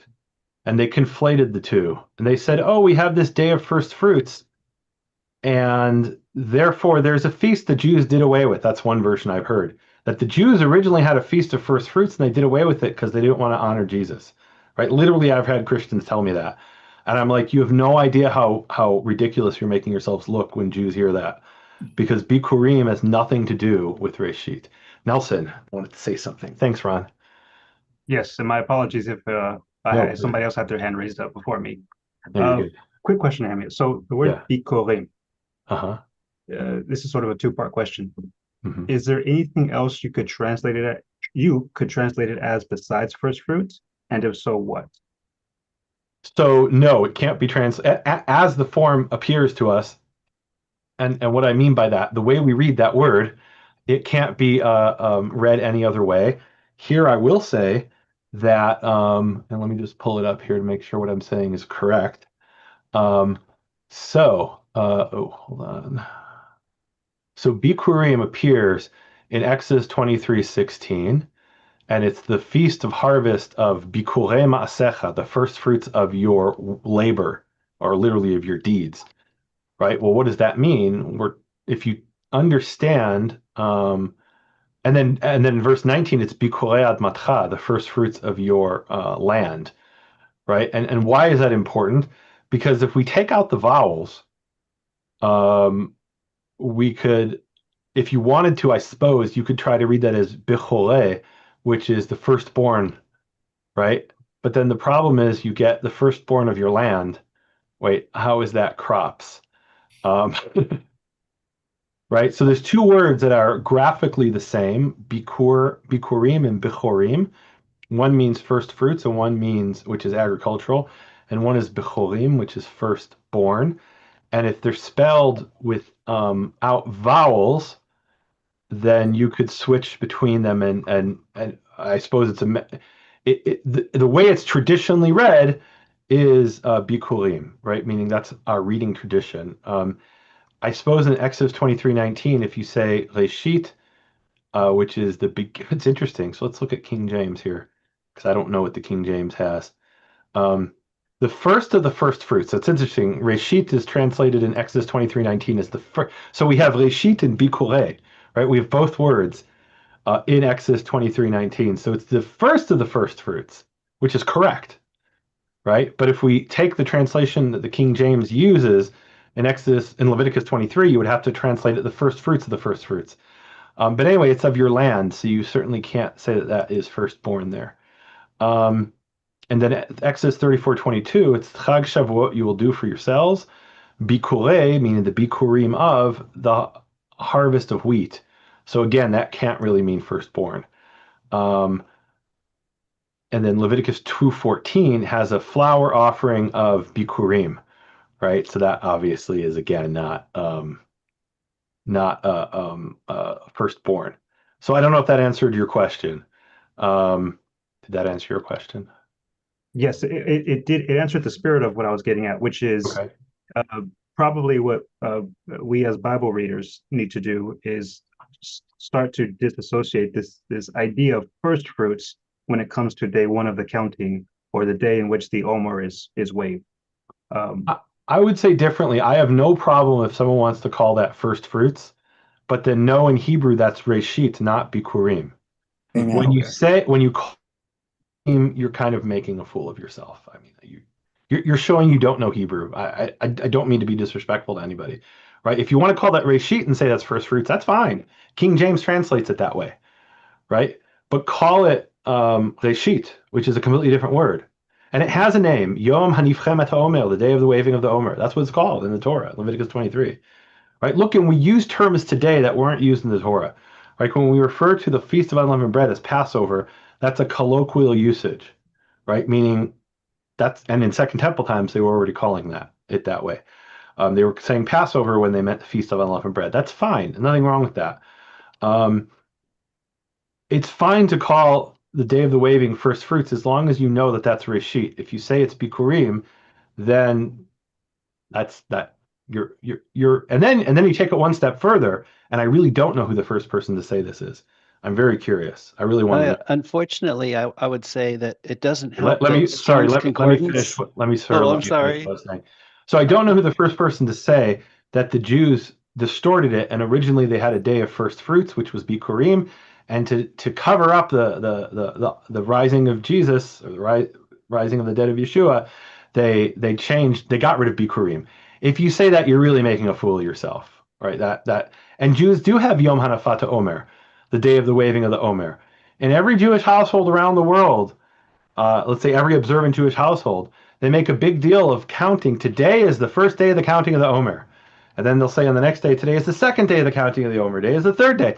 I grew up with that ritual that my father would gather the family and they would say, today is the first day of the counting of the Omer. Right? In other words, when it says to count 50 days, he took it very literally. We're going to actually count each day. Right? Is that necessary? I don't know. But so Jews have not done away with it. They're just doing it. They're counting the Omer, and Omer is the term which means sheaf, and it uses the word leshit, which you can translate if you want first fruits, but it's a different first fruits than bikurim. And I just read you a verse where it uses both leshit and bikurim, right? So I understand why it's confusing, but if you say the beginning of the Omer counting is bikurim, that's just nonsensical, from a Hebrew perspective at least. Yes, Ron, what were you saying? So I think, and maybe this is part of the clue too, is that it doesn't help that Strong's Concordance apparently, because if you have like a King James Version Plus or whatever, where you can click on the Okay. the meanings of words, Strong's Concordance for that says it's from the same root as H7218, the first in the place, time, order, or rank, and then in parentheses it says specifically a first fruit. So For which word? The word in Leviticus 23. well, it's just in general. This is just in general the Strong's Concordant, I guess, Okay. definition for the word. Yeah. And So the point is, so there's two different things in Hebrew that are both translated in English as first fruits. Here's another confusion. People will say, "Oh," and the rabbis essentially did this, right? They'll say, "Well, we rest on the first day of unleavened bread, and therefore it's a Shabbat."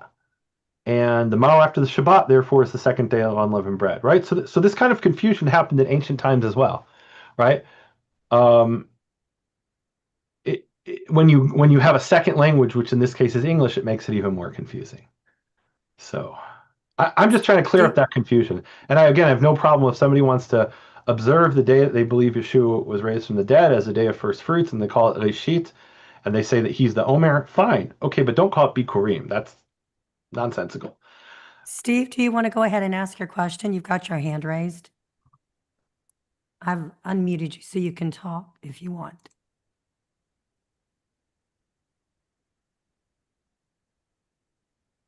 There you go. Yeah. Okay. Yeah. Thank you, Linnell and Nehemia, for the service and the teaching. I'm asking the question, is there a theological connotation to first fruits? That's because I have a church that got background, and they had a teaching about that. And it's not too popular in other churches in a way, but What it's was the teaching? I'm not familiar a with. teaching that the first fruits picture of Shavuot, picture the resurrection will be resurrected first, along with the righteous Abraham, Yitzhak, Moses, all those other saints, so-called of old. Mashiach will bring that to him, and these will administer the messianic millennial kingdom of the great Shabbat. And then there will be a second resurrection at the end of the millennial kingdom, and that's pictured by the fruits, the harvest, the second great harvest. At the end of that, when are those who will be given eternal life are pictured by the So second harvest. so that's based, I suppose, on in Revelation talking about the first resurrection, the second resurrection, or the final resurrection. I'm going to stay out of that discussion. Yeah, I'll stay out of that discussion. before the great judgment. I think from my perspective, here's what I can contribute to that. If you're going to say things like that, first know the difference between Reshit and Bikurim. You could say, oh, the first one is Bikurim, and the first one's Reshit, and the second one is Bikurim. Or you could say, what? I mean, you could tie it back to Hebrew concepts, but first let's know what the Hebrew concepts are. That's what I'm saying. That's kind of the point I'm trying to make. I'm not telling you theologically what to believe. I'm just saying, don't say the Jews did away with Yom Bikurim, which was the day of the Way of the at the beginning of the count. I'm not Jews hear saying that, and that. no, I know you're not. I understand. So that's a theological application that I feel like I should stay out of. Yeah, what I want to ask, can you do sometime a teaching on the resurrection, period? Oh, I'd love to do a teaching on the resurrection. I think that's a great idea. Because if everybody's going to heaven, why have the resurrection? Right. I had a fascinating conversation with Michael Rood, and I'll just share very briefly. He has this young man that he's taken under his wing, kind of as his adopted son, not literally, but metaphorically, I suppose. And the man brought his fiance to meet Michael. And what was the exact thing? Oh, I have it written down somewhere. But he said something like, so Michael said to this young lady, he said, "Are you saved?" And what would the average Christian respond to that?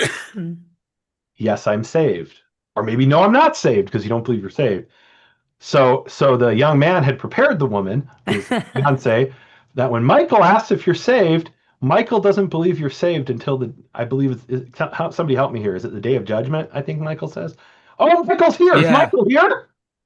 Is that actually Michael? Amazing. All right. In any event, if I hope I'm getting this right, but I believe Michael's teaching is that you're not saved until the day of judgment. No.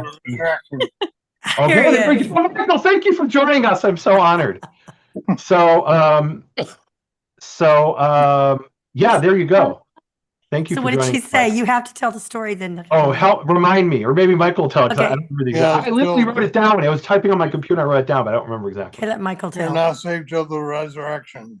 That's what he Is that said. Michael? That's Michael. And then once you're saved, you're always saved. There you go. So that's Michael's explanation of once saved, always saved. Got it. Beautiful. Thank you for sharing that, Michael. Right. So the point is the first resurrection and the second resurrection. I understand where that comes from in Revelation.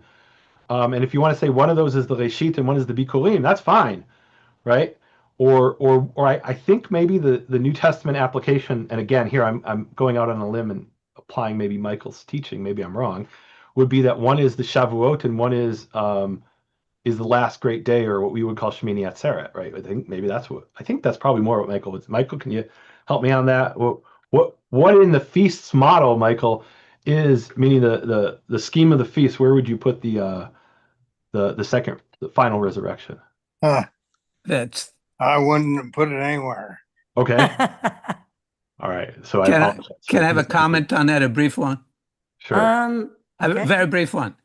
In the Church of God, what we used to believe is that after the final judgment, at the end of the 7th millennium, comes eternity. Then when we will be inducted in eternity, and the Almighty doesn't tell us anything about it because we couldn't understand it anyway. And that's where it said there will be a new earth and a new heavens and everything, and we will be inducted into the Almighty's plan for us, for His children, and this earth as a womb where from which it's we'll be born interesting, again, Steve. will be gone. I invite you to look back at the Worldwide Church of God's teaching on Shavuot, and I've been told this by people who were involved in it in the 60s and 70s, so I don't know that this is correct. But I was told that up until sometime in the early 70s, probably before I was born, they taught that Shavuot was always on a Monday because they would count 50 days, and then it was the day after. And then somebody said, guys, in Hebrew, you always count inclusively, meaning if I say 3 days from now, I mean today, tomorrow, and the third day. And so then they fixed it like in the early 70s. I don't know if that's true. That's what I was told. They fixed it several times. Okay, 74, Jennifer says. Great. Thank you, Miss Figgy. All right. So it was after I was born. So I must have forgotten I was 2 years old. Okay, somebody says Keith Johnson here. I don't know the answer if Keith Johnson is here. I would love to speak to Keith Johnson. But here's what I'll give the Worldwide Church of God credit for, which is at least they were looking in the Bible and say, okay, we'll figure this out. They got it wrong, but they were trying, and I give them respect for that. Michael, since we have you here, can we have Michael say some final words before we end? I would be so honored if you would do that. If you're up to it, if not, no worries. Hold on. This was excellent. Oh, you just got Sedgwick really excited. And he's here, Anna Lil in the back giggling. I need that little dog. Michael, would you pray? Shalom. Can I? No, Sam, no, save that. we go. Please, everybody, be quiet. Yeah, let's let Michael speak. I'm going to give the floor to him. I'm really honored. Yeah. He's speaking, is he? Right. Okay. Sam. Yes. Okay. Okay. All righty. Here we go.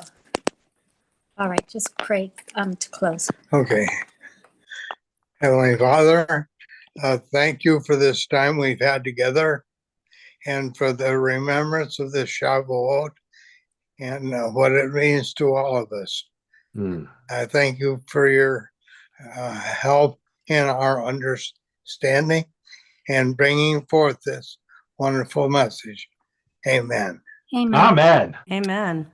All right. Thank you, everybody. Michael, you made my day. Thank you so much. No kidding. I love that you came in with the story. That's a dog, right? Not a cat. Oh my God. Cats are of their father, Between the devil. you and me. I'm Same going to way. mute us. I'm going to mute. No, I'm muting myself. I'm having the same problem. Shalom, y'all. Shalom, guys. We love you very much. Thank you for coming. Shalom. Shalom. Hello. Chag Sameach. We love everyone.